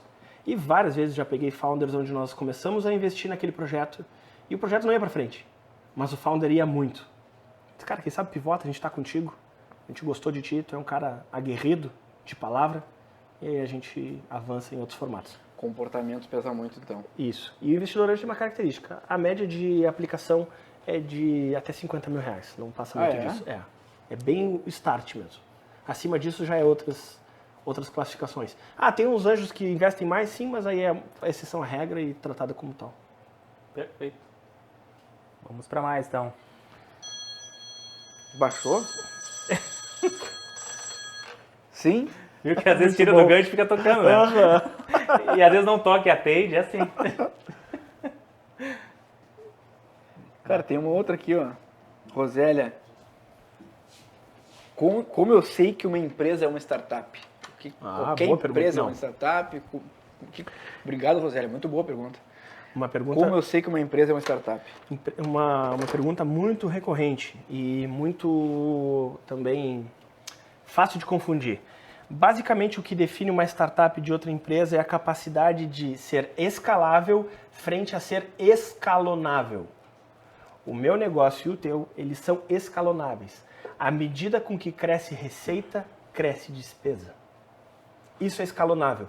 Uma acompanha a outra. E uma startup, ela é escalável. Ou seja, se tu tem um software e tu tem 1 usuário, 10 usuários, 100 usuários, 1000 usuários, o teu custo, ele não tem a mesma progressão da receita. Isso é escalável. Ou seja, ele consegue crescer de uma forma acentuada sem ter um acompanhamento de despesas e investimentos na mesma proporção. Isso é o que diferencia na gênese uma startup, a base dela. E claro, uma startup ela também tem a condição de ser uma empresa jovem. Por exemplo, o Facebook, que é do Meta, ele nasceu uma startup, mas hoje ele já é uma companhia que já não tem mais uma característica de startup, porque ele já tem outro perfil. Agora, outros projetos que vão nascendo, que vão sendo spin-offados, que a gente fala aqui no português, eles têm essa característica de ser uma startup. Então, eventualmente, imagina que nós lançássemos um aplicativo onde as pessoas poderiam simular uma ampulheta para fazer os seus podcasts e no meio do tempo da ampulheta passando surge uma pergunta que vocês faziam aqui e que essa pergunta era a que dava mais views, que era mais recorrente. Aí o cara quer abrir um podcast, não tem tanta criatividade para fazer perguntas inteligentes ou enfim, quer uma ajuda, ele vai lá e assina o aplicativo do Ampulheta. E que ele faz essa função. Tu coloca o telefone, tu bota no aplicativo, ele gera o som do headphone, dá 5 segundos ele para de tocar, porque tu não vai precisar ficar mexendo aí, facilita para a pessoa. Ela pega, vem uma pergunta que vocês bolaram, que é uma pergunta que geralmente dá um bom envolvimento, aí ele fecha, gera outra pergunta de forma randômica, fechou, e aí o cara paga R$ 9,90 por mês para vocês, para ter acesso ao Ampulheta App, para ajudar o podcast.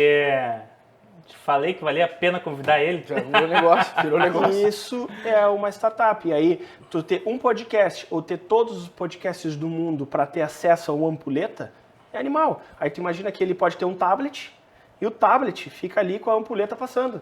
E aí vem uma pergunta randômica. O próprio telefone pode ser o tablet que vai ter a imagem, alguém pegando. Daqui a pouco no tablet tu vai ter a foto de alguém que quer fazer uma pergunta. Aí aparece a foto do cara assim montada meia tosca, mas que dá aquela ideia. A fotinho do Thiago mandando uma pergunta. Aí bota a carinha do Thiago, uma mão meio tosca com o telefone pá, no headphone ligando. Isso tudo dá interatividade, torna engraçado. Às vezes o tosco, em algum nível, se torna carismático. Sem dúvida. E aí, então, isso seria uma empresa, um aplicativo escalável. Total. E aí tu vai lá e desenvolve isso. E aí tu imagina, aí tu faz isso em português. A gente tem aqui 280 milhões, não, é um pouquinho menos, é 270, acho que, milhões de habitantes. Nós temos mais todo Portugal, que tem mais 16, Angola, Moçambique, sei lá, vamos chegar aí a 300, 350 milhões de pessoas falando português. Tu já tem acesso a desenvolver em países onde o podcast talvez não seja tão latente. E o cara tem uma baita ferramenta. Aí tu quer fazer tudo isso, tu dá um clique num programa vinculado ao ChatGPT e traduz isso tudo para o inglês. Aí pode ser para o mandarim, para o russo, porque tu quiser. E isso tudo é escalável. E ele está lá vendendo, enquanto nós estamos aqui gravando. Quanto mais vende, não necessariamente o custo vai crescer, mas não vai acompanhar. E não é na mesma progressão. Não é na mesma progressão. Respondido? Respondido. Mas muito bem. E já gravei. E tem que avançar, né? Já virou ideia, porque vai ao vivo, hein? Vai ao vivo. Ali, ó. Ali vai ter que ter... Não temos ainda o software, né? Mas a carinha eu já imaginei ali. Vai ter que ter a pessoa ali aparecendo também. Imagina que legal esse software. É muito bom. Porque a grande dificuldade no podcast é quais são as perguntas legais. O que é o... Sim. Aí tu pode... Imagina que dentro do aplicativo, já estou pensando mais coisas, né? Dentro do aplicativo tu tem um viés cômico, um viés político, um viés mais sério, um humor negro, um humor infantil, e aí tu seta que tipo de que tu quer e vem uma pergunta aleatória. Tipo, o que é subir para baixo para ti? Isso, como assim? Sabe? Ou vem coisas que tu fica pensando assim, de onde é que saiu isso? E aí tu... Muito interessante, cara. Então, atender os podcasts. Né? Aí, ó. Começar com Invisto nesse projeto. O investidor aí, ao vivo. Gostei. Cara, essa é a minha função hoje, velho. Esse é o meu business. Que legal que deu pra ver na prática. E surgiu agora? Ou o quê? Essa ideia tua? Não, agora, claro. Agora? Agora, na hora. Já penso na hora. Tem gente que faz rima e eu faço negócio na hora. Tá. Vou sair investindo daqui, Thiago investindo Chabal, chama. o cara que não faz rima, faz negócio na hora. É boa. Boa. Gostei dessa. Boa. E aí, Thiago, dá pra dizer que saiu os investidos aqui, é isso? Sai investidos? Sai investidos. Nesse projeto sai investidos. Investidos, é. Tem mais pergunta do modo manual. Não, aqui tem... Eu não quero mais fazer headphone. Eu vou embora daqui. É muito eu não gostei atasalado, mais. O que tem por baixo aqui... comigo. O que tem por baixo é muita coisa Pra aqui. atender o headphone aqui É uma embaixo. campainha, não? Campainha, É uma campainha. celular, olha, cheio de coisa. Deve ter, eu vou tocar, porque eu não Tem sei um se tem. botijão de gás ali. Que isso, cara. Eu vou tocar, porque eu não sei se tem mais. Tem uma aqui do parceiro aqui, ó. Que parceiro? Não inventa nome. Fala, Fabiano Lamas. Onde é que o Thiago compra os ternos dele? Tá sempre bem aliado. É propaganda? É momento. Não, só um pouquinho, Fabiano. Ó, se tu quiser patrocinar aqui. Já é gancho. Tu combina com o estilo. Não que a gente tenha ainda, mas a gente pode se vestir. Né? Até Pra fazer rapport. Pra fazer rapport. A gente tá quase comprando pra. Eu achei, não, vamos ver se o Thiago vai vir de terno. Daquele terno azul. Eu peguei né? O terno azul e o tênis branco. Não, o amarelinho que eu vi do Bob Esponja. O Bob Esponja. O do Bob Esponja foi diferenciado, né? Foi muito forte pra mim. Eu te confesso, foi, mas eu digo, não, tenho que evoluir. Eu tenho os beijos do Bob Esponja também. Não, Fabiano, é bem-vindo aí. Tá, eu até me perdi, era só patrocínio. Era só patrocínio. Tem outra pergunta aí? Manda uma furiosa aí. Vamos ver. Ah, Fabiano, tia. Misturou todas as perguntas aqui, cara. Essa veio por mensagem. A tua mãe não fez pergunta hoje, Léo? Ela tá aí? Uma coisa legal é eles fazerem pergunta também que estão do lado de fora. Às vezes a visão deles é diferenciada. Pô, essa aqui tá boa, tia. Tem pergunta aí? Ju? Ítalo. Pegaram preparado. Como criar... Eu acho que pode vir no telefone, inclusive, né? Tem? Posso mandar. Não, eu acho que tu pode aparecer também. Vem aqui. Pode, Ju. Bota um Vem, peraí. emojizinho. Maurício, tá tocando o telefone. Não é pra ti. Tá ocupado. Não é pra ti. Deixa tocar. Deixa tocar. Deixa eu tocar um pouquinho. Alguém pode atender aí dos bastidores, por gentileza? Tá todo mundo com as mãos Juliana, ocupadas aí. muito Primeira obrigado. vez, inovação, Muito mais obrigado. inovação. Atende. Mais inovação no episódio. Ai, vou ficar da cor do telefone. Já tá. Já tô vendo. Vamos ver. Ó, essa é boa. Ó, vai ser uma pergunta aí. Qual é o tipo de conselho que tu daria pra quem tá começando na vida empresarial, empreendedor, no empreendedorismo, assim, pra quem tá crescendo aquele conselho valioso, sabe? Aquele cara, assim, que tu acha que foi, de repente, muito importante na tua trajetória para tu atingir os teus, enfim, objetivos?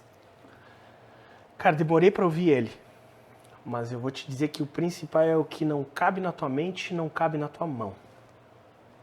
Acho que esse é o principal, independente do tamanho do negócio que tu está criando. Se tu acreditar que ele couber aqui, ele vai caber na tua mão. Agora, se tu não acreditar que ele cabe aqui, na tua mão nunca vai dar, porque a cabeça é sempre maior do que a mão. E se aqui é grande o suficiente, cabe aqui, senão não vai. Isso é um ponto. Porque quando tu acredita, te dá a possibilidade de estar aqui, que é o segundo passo. Negócios são feitos entre pessoas, Ju. E não importa que tipo de negócio tu faça, conquista as pessoas. Então acredita que tu é a melhor solução para resolver o problema delas e com certeza tu vai ter cliente de sobra. Eu demorei para aprender isso, demorei para me dar de conta e essa estrutura montada eu não tinha ela pronta. Então, que não cabe na tua mente, não cabe na tua mão e investe em resolver o problema das pessoas. Tu não está aqui fazendo um podcast, tu está aqui ajudando com que a gente consiga comunicar com outras pessoas. É outra história. Sensacional. Obrigado, Ju, pela Obrigado mais uma participação. inovação. Boa pergunta também, hein? Excelente, excelente. Tá louco. Maravilha. Mais uma inovação, né? Podcast. O episódio com o Thiago muda tudo. Né? Já mudou, eu acho que até o nome vou mudar já mudou tudo. Não, o nome não. Não, o nome não. Mexe O nome outra coisa. já foi registrado até, então tá. foi registrado. Já foi registrado. Gostei de ver. Ó, temos um outro... Terminou as perguntas, né? Terminou. Tem algumas aqui, mas... Não, depois dessa não precisa mais. Como criar uma cultura forte em uma equipe? Tu falou um pouco lá no início, mas como, né?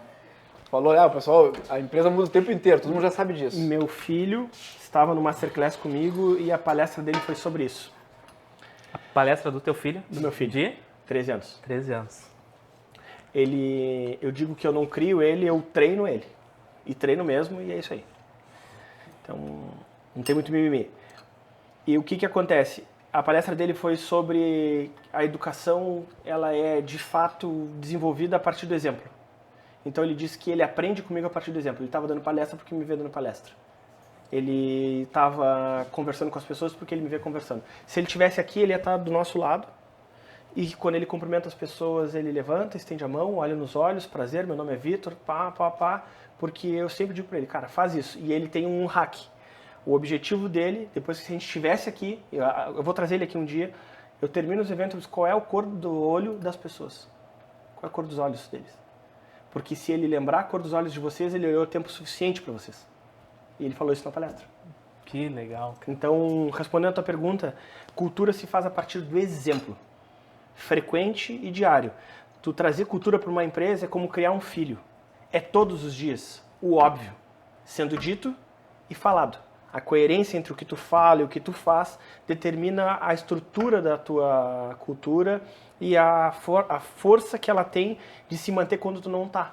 Porque se tu for ver o teu filho, ele, quando não tá contigo, depois que ele cresce, ele carrega aquilo que ele viu tu fazendo e não aquilo que tu viu tu falando. Então, eu vi isso muitas vezes. Teve um episódio que me marcou muito, acho que eu tinha uns 8 ou 10 anos. Sou um cara que eu me lembro de coisas, minha memória é boa, fotográfica, assim. Nós estávamos indo para um clube caça e pesca. Nós chegando no clube, fomos lá e tal, aquela coisa toda. Eu era pequeno, meus irmãos, minha mãe. E quando nós chegamos lá, eu vi que estava todo mundo lá, só que, claro, criança não entendia. Daqui a pouco meu pai ficou furioso, juntou as coisas e a gente foi embora, assim. Eu não entendi direito o que estava acontecendo, mas eu vi as coisas que ele falou, mas, claro, não entendi. Depois de ficar mais velho, eu entendi. O pessoal ficou meio insatisfeito dele ter levado a nossa família inteira, porque era um churrasco que era para os caras ficar bebendo, falando bobagem e rateando. Uhum. E o meu pai, ele sempre, final de semana, era conosco, então convidaram ele para ir, naturalmente ele nos levou. E ele sentiu que estava aquilo lá, e aí ele deu uma paulada na mesa e disse, onde não é lugar para minha família estar, não é lugar para mim estar. E levantou e saiu, e a gente foi fazer churrasco em casa. Tu entende? Mas não foi ele falando, foi ele fazendo. E isso para mim trouxe muito valor, forte. Um olhar de valor sobre aquilo ali. E eu carrego isso na empresa. A forma que tu tem de estabelecer cultura forte é, primeiro, tu saber qual é a tua cultura. E segundo, tu fazer o que tu diz. Básico. Senão a cultura que tu vai ter é de alguém que fala e nunca faz, e por conseguinte, todo mundo vai fazer isso na companhia. E como tem isso, né? A gente traz nos treinamentos, que é o Reprograme, tudo que é falado lá tem que ser congruente, como está dentro da nossa vida. Porque senão não faz sentido nenhum. E quando a gente está falando e ensinando, me remete, eu estou fazendo isso, na hora já vem, estou fazendo, tá ok. E a fala vem porque se não tiver de acordo, se não tiver congruência, não tem por que estar lá. Porque daí não é verdadeiro e não é sustentável, né, Thiago? Tu sabe que vocês entrevistaram aqui o Belloni e ele passou exatamente com isso comigo. Nós trabalhamos juntos, somos muito amigos e num dado momento assim nós estávamos conversando e ele queria reorganizar algumas coisas na vida dele e um dos pontos foi nós decidirmos o que ele ia fazer de fato. E ele achou que ia fazer muitas coisas porque ele sabia de muitas coisas, mas praticava algumas delas. E a primeira conversa que nós fomos vamos somente falar daquilo que nós praticamos. E aumenta o teu discurso à medida que as tuas ações aumentam. E hoje ele é o cara que ele está aí. Não por causa minha, naturalmente, é por causa do esforço dele, do cara destacado que ele é. Mas é desse raciocínio, de atrelar o teu discurso à tua ação. Parece básico, mas... Ele comentou isso aí. Mas se torna verdadeiro. Né? E conecta muito mais também. Perfeito. Temos uma outra parte desse bate-papo que... Essa ela não funciona direito. Mas, o Maurício já conhece há algum tempo? Recente? Sim, não é tão recente, né, Thiago? Não, já faz alguns anos aí. Já faz alguns anos? Uns 4 anos? Ah, então tu já deve ter visto a passada dele. Passada, o caminhar. Sim, né? O jogador caro. Isso, e daí... Batedor de exato. Batedor de pênalti. E aí a gente tem momentos, Thiago, que se chama bola de cristal. E o Maurício, ele tem a passada pra buscar essa bola de cristal. Deixa eu alongar. Tá precisando, né, hoje, né? Hoje Tá, né? Hoje foi feio. E comi pizza por cima ainda. Tá. Nós estamos cheios de inovações nos projetos. Não, eu já nem sei mais, isso aqui já mudou. Para de falar. Solta o som. Olha, tem o gingadinho ainda de cintura. Tem.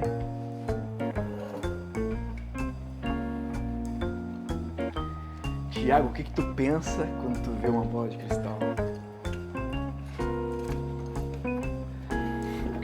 Sentiu energia? Muito. Aí, ó. Quantas pessoas tocaram aqui já? Aqui, a 10ª. 10ª. Pô, legal. 10 é um número importante. 10 é um ponto de corte. É um ponto de corte que a gente segue. É. Thiago, temos como ter certeza do futuro? Certeza não tem, mas uma certa previsão tem. Só que para o Thiago ter essa previsão do futuro, certamente ele já passou por N coisas dentro desse passado. Né? E algumas coisas já revelou aqui que já eram sonhos que se transformaram em realidade e decisões de quero ser pai, aquela coisa toda que falou.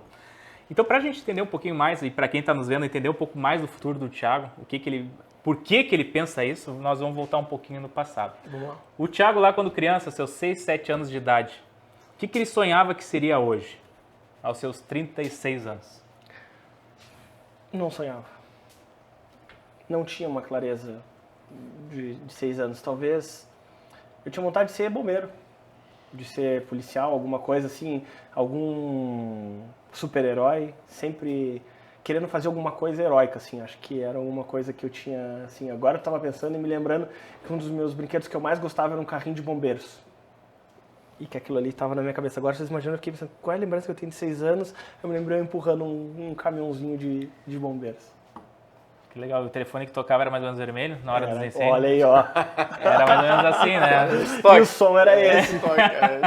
Que bacana, que bacana. Vamos lá. Controle e influência é uma das coisas que a gente fala no nosso treinamento. Uhum. Tem coisas que na vida a gente, não tem um controle, né? E a gente percebe que tem diversas pessoas que ficam batendo muito no que não controla e internalizando muita coisa também, por não possuir controle. Como tu lida com situações que tu não tem um controle? Atualmente, depois a gente vê um pouquinho mais para trás. Eu tenho uma separação bem clara que eu acredito muito em causalidade. Causalidade é um termo antigo que simboliza o que seria no budismo karma, que é causa e efeito. Resultado da vida é o que a gente tem. Então, uma das frases que eu mais falo é que cada um tem a vida que merece aquilo que tolera. Então, a vida que merece, resultado das suas ações. Uhum. E hoje inclusive eu falei disso ontem, cara, é muito louco. Eu tava no sábado, no Masterclass. Eu tava falando que eu não tenho medo de picareta, não tenho medo de ser picareteado, assim. E as pessoas me perguntaram por quê. Eu digo, cara, porque eu me dei de conta de como as coisas funcionam e faz muito tempo que eu alinho o meu discurso, a minha execução, e que eu não sou um cara picareta. E que eu cuido para não ser em nenhum nível, mesmo inconsciente, o que quer que seja. E se eu não sou um cara picareta, eu não passo os outros para trás, eu não tenho como ser passado para trás. E cada vez que isso acontecer, é reflexo de alguma vez que eu fui com alguém. E eu conto menos uma. É por isso que eu não tenho medo de picareta nesse sentido. E a minha vida é aberta. Eu estava falando que a minha agenda é aberta. Quem quiser a minha agenda, no meu Instagram tem a minha agenda. Tem um horário que eu desloco para qualquer pessoa que quiser. Então, inclusive, um dos livros que eu estou lendo também é o Diário de Meditações, do Marcos Aurélio, imperador romano, um dos pais do estoicismo, que fala disso. Que tu não pode controlar o que acontece contigo, mas tu pode controlar o que tu pensa a respeito do que acontece contigo. E aí eu me atenho, na medida da minha incapacidade e possibilidade, de me ater ao que eu consigo gerir, que são as minhas emoções. E a partir da meditação, a partir de todos os estudos, todas as práticas que eu venho fazendo, isso vem me ajudando. Eu fiz mais de 40 retiros de final de semana fazendo isso. Então, acho que está aí um dos pontos aqui. E tem alguma coisa ainda que tu te estressa? Que te tira... Tem. Quanto mais próxima a pessoa é do teu coração, mais poder ela tem sobre ti. Então, a pessoa que hoje tem mais capacidade de me tirar do sério é o meu filho e a minha esposa. Porque a pessoa que te tira do sério, que controla as tuas emoções, ela tem controle sobre ti. E quanto mais próxima a pessoa está no teu íntimo, mais controle ela tem. Então, hoje em dia, as pessoas elas têm pouco controle sobre as minhas emoções porque é muito difícil, elas não conseguem chegar. Agora, minha esposa e meu filho, ele é um exercício diário. E por isso que é tão bom estar casado por tanto tempo, porque cada vez fica mais difícil. Mais difícil? Mais difícil. Porque tu vai entendendo, a quantidade diminui, mas quando acontece ela é muito forte. Ela sai de uma área ampla para uma área muito singular. Tipo, eu nunca me estresso com a minha esposa, mas quando acontece alguma dissonância, ela é muito profunda. E muitas vezes pequena. Pequena, profunda. Exato. Então, e aí tu vai aprender a lidar com isso. Cara, como é que eu faço para não sentir isso? Como é que eu faço para não passar por isso? Pô, a minha esposa tá comigo todos os dias, cara. Como é que... Porra, entendeu? Então, tem algumas coisas que para mim são nesse sentido, assim. Eu sempre trago tudo meio pra família, assim, parece que fica meio piegas, assim, mas é uma coisa que me norteia e que me dá muita sustentação.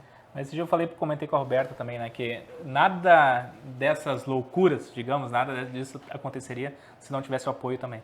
Porque qualquer parte que não tiver um apoio, né, por ser tão próximo e tanto tempo junto, né, uma pequena parte que não deu apoio, cara, tu não consegue se entregar. Eu não consigo me entregar. Isso aí. De profundidade, não vou conseguir, porque minha cabeça vai estar aqui, querendo resolver algo, né, que destoou daquela linha tão bem formada, digamos, né? Então, como é bacana, são acordos, né, cara? Acordos claros, comunicação, transparência. Cara, e assim, eu acho que, não sei se está dentro do protocolo aqui ou não, mas é tu valorizar a opinião das pessoas que tu dá o poder delas terem opinião. Então, assim, muitas pessoas querem me falar coisas, mas eu não consigo escutar o que elas falam, né? Eu escuto o que elas fazem. E aí, com isso, as pessoas elas ficam próximas de mim e aí eu escuto de fato. E a minha esposa é uma pessoa que, para mim, é isso. Entendeu? Assim, ela me esculpiu homem.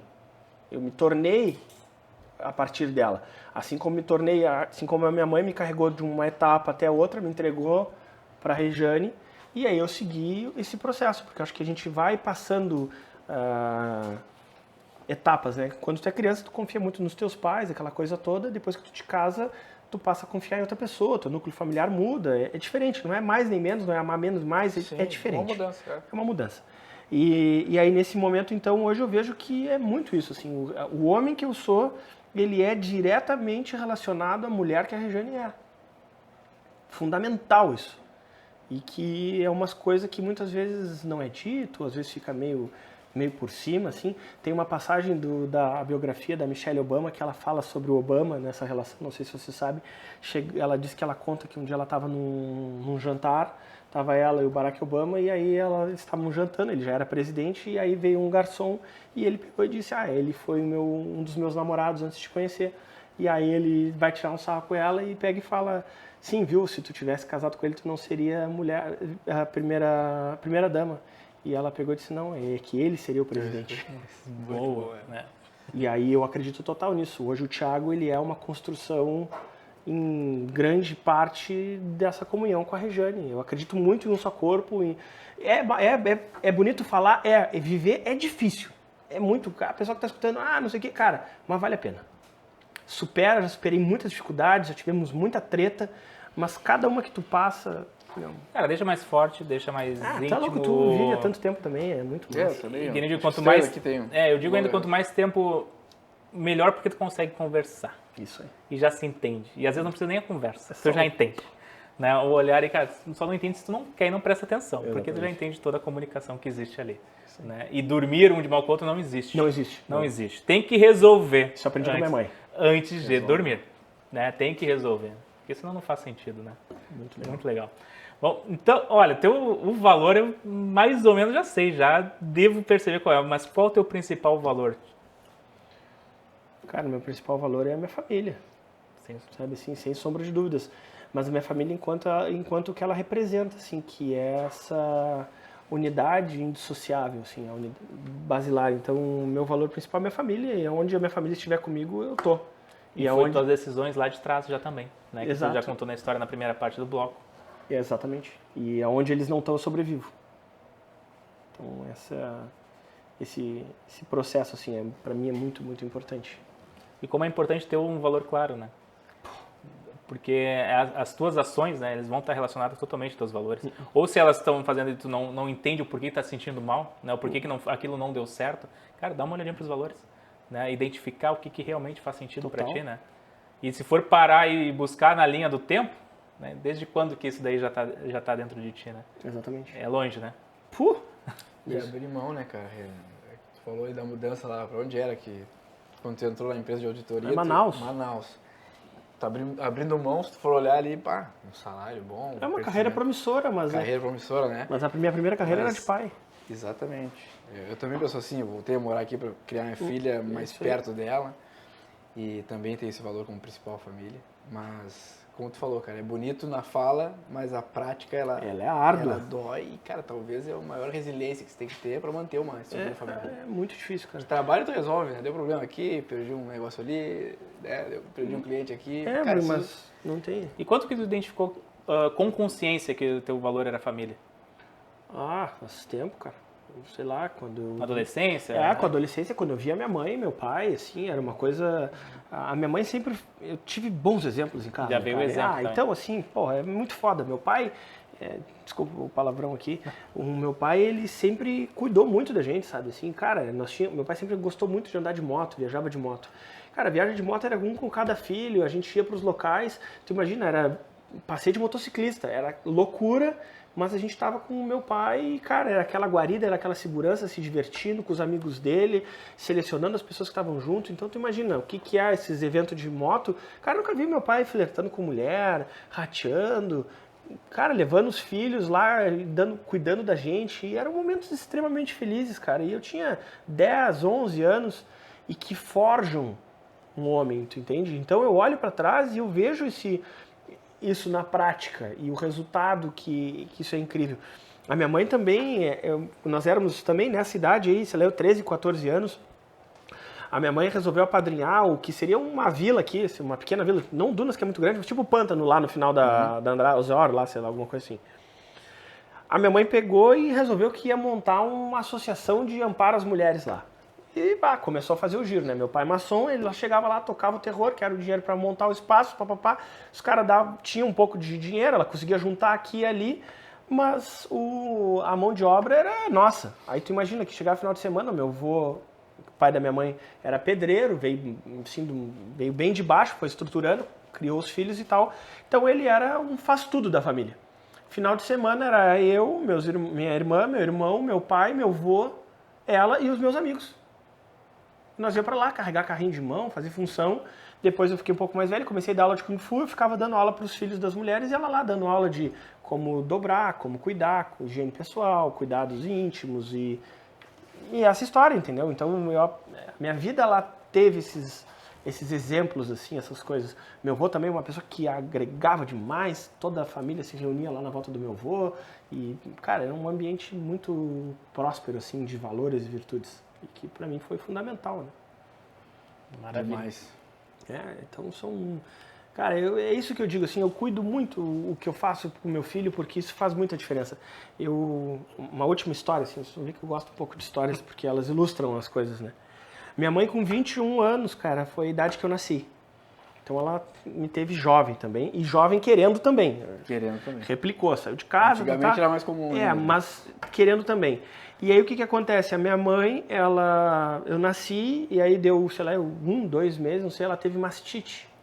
Mastite é quando dá aquela infecção no seio e ela não consegue dar leite, o seio infla, incha, fica aquela coisa toda e chegou o ponto dela ter que fazer uma drenagem.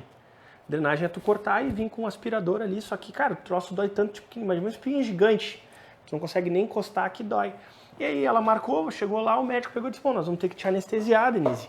E para fazer isso ela tá ok, só que tem um detalhe, se nós vamos te anestesiar, tu não vai poder mais amamentar, porque dá um curto-circuito no teu sistema aí, e tu não vai ter mais como amamentar. Ela disse, não, mas aí não dá.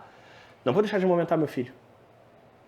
E ele disse, mas aí não tem como fazer. E ela assim, não, tem como fazer sim, me dá o pauzinho aí. Ela com 21 anos cravou o pauzinho na boca, desmaiou 3 vezes, e o cara drenou ela seco. Tu entende? O cara disse que nunca tinha visto aquilo. E ela com 21 anos, mano. Porque ela não queria que eu deixasse de mamar. Então, cara, eu trago uns exemplos... Forte história, hein? Pesado de casa, entendeu? Assim, de pessoas aguerridas, assim, que naturalmente fizeram muito pela família. Então, eu trago isso. Meu pai órfão aos 16 anos de pai e mãe. Com 2 irmãos, cuidou dos irmãos, baita perrengue. Então, tu entende que tem uma confluência de valores que, pra mim, nossa... Bonito, rápido, assim, né? E falando nessas histórias, conquistas, como tu já teve diversas conquistas nesse andar e diariamente tem conquistas, né, Thiago? Como tu identifica elas e como tu agradece, de que maneira tu internaliza isso pra ti? Cara, aí eu tenho uma coisa que também acho que eu sou pouco ortodoxo. Eu não agradeço pela conquista, eu agradeço pela oportunidade de fazer algo para conquistar. Eu acho que conquista ela é resultado. Ela não é... Então, eu, por exemplo, assim, eu agradeço poder estar aqui. Porque daqui vão vir outras conquistas. Eu agradeci pelas coisas que eu fiz antes por poder estar aqui. Então, hoje é a oportunidade que eu tenho. Então, eu estou agradecendo por poder estar aqui. De estar contribuindo com a vida de vocês, de estar sendo contribuído na minha, de poder estar conversando com o pessoal, com a Ju, com o pessoal. E... porque eu acho que é isso. E então, não tem... Eu agradeço por estar aqui, o momento presente, sabe? A vida é agora, assim. Então, eu tô feliz por estar aqui e agradeço por poder estar aqui com vocês. Por estar olhando nos teus olhos. Não tem outros olhos para me olhar agora. Eu tô olhando pro teu. É nós aqui.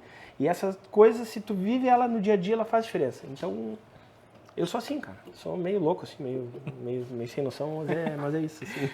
Não tem uma... Desculpa as respostas, daqui a pouco meio fora do... Não, é isso aí. Não é a mais naturalidade possível. A gente fala em autenticidade e gosta dessa espontaneidade. Sem roteiros, é isso, sim, sabe, é a verdade. Legal. E agora tu falou, me olhando nos olhos, né? Teu filho, quando chegar em casa, ele vai perguntar que cor eram nossos olhos? Claro, ele vai chegar Não, ele queria vir aqui, ele vai nos podcasts. Não, ele só não veio porque ele tinha dado a palavra dele. Olha só o que ele me disse. Pai, eu dei a palavra pro meu colega que eu ia estar com ele no segundo treino de jiu-jitsu porque era o primeiro dia dele, alguma coisa assim do colega dele. E aí então ele foi lá e... porque via de regra ele tá comigo sempre. Eu vou dar as palestras, ele senta comigo, ele participa, ele fala. Pode procurar, é Vitor Chaba, XABA no Instagram aí, ele é desenrolado, mano. Não se aperta. Tá treinando mesmo. Tô treinando e é duro.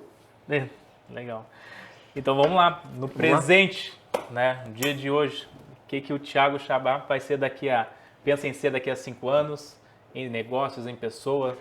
Cara, vou revelar uma coisa pra vocês aqui, então.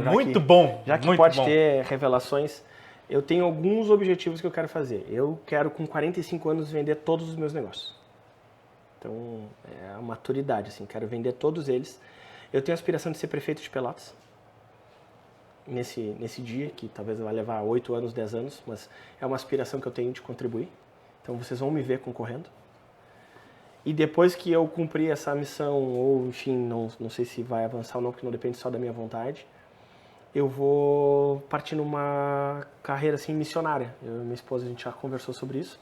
Nós vamos alugar um motorhome e eu quero passar por 1000 escolas e centros espíritas, evangélicos, de todos, falando sobre o cristianismo de noite nesses centros e à tarde nas escolas sobre empreendedorismo. Mas é o objetivo que eu tenho agora, esses dois. Final da minha carreira, vender os meus negócios, concorrer prefeito de Pelotas, se eu for ok, se não for ok também. Sigo o caminho e vou fazer essa carreira missionária aí num motorhome que a gente curte muito. Revelação, então. Revelação, isso aí pouca pessoa Que sabe. bacana. Interessantíssimo, Que cara. bacana. Meu voto é teu. Já vi isso de muitas pessoas. Encerramos o nosso Ampulheta, um papo de valor. Thiago, satisfação Foi eu que fico. estar conosco. Obrigado pelo convite, Genial, meu irmão. genial. Muito bom. Uma Obrigado. mensagem antes, por gentileza. Antes do sorvete? Antes do sorvete. Antes do sorvete, pessoal, tá? Logo, ó, daqui vai ficar nos bastidores. pra quem- Faz um making off depois a gente comendo, depois, porque né? esse é muito bom. Depois a gente vê aqui, ó, com o colherinho, né? Häagen-Dazs de Pelotas. Uma mensagem para quem está nos assistindo, quem está nos escutando no Spotify, que possa deixar, Thiago. Pessoal, a mensagem que eu deixo para vocês, ela parece óbvia, mas ela é bem profunda. Valoriza quem tá contigo. Valoriza muito a tua esposa, valoriza muito o teu marido, namorado ou namorada, independente de quem estiver ao teu lado. Valoriza essa pessoa, porque é ela que vai te ajudar nos momentos mais difíceis. E eu tenho certeza que se tu fizer isso, a colheita é boa, porque quem anda com alguém nunca tá sozinho. Então, parece redundante, mas é a mais pura verdade. E é isso que eu trago na minha vida, que eu trago em todos os momentos. Eu cuido de quem está ao meu redor, assim como eu quis cuidar de vocês aqui. Então, cuida da tua família, que tu vai conseguir cuidar dos outros. Show de bola. Muito bom, né? Valeu. Mais uma vez. Uma salva de palma atrasada aqui. Não na lenta hoje, né? Tô com Nossa intestinal. lembrança para ti do episódio. Pô, Pra obrigado. te levar e lembrar Com a de nós, energia do ancorar episódio. a energia do episódio aqui, levar e ancorar esse momento aí que teve conosco. Que legal, velho. Sempre Tá guardado visualizando na o minha mesa tempo lá. Em 10 minutos faz bastante coisa, né, Thiago? Pô, 10 minutos é uma vida. e fora as fotinhas também que vão depois separar ali pra ti Muito levar. bom. Fechou? Obrigado, equipe.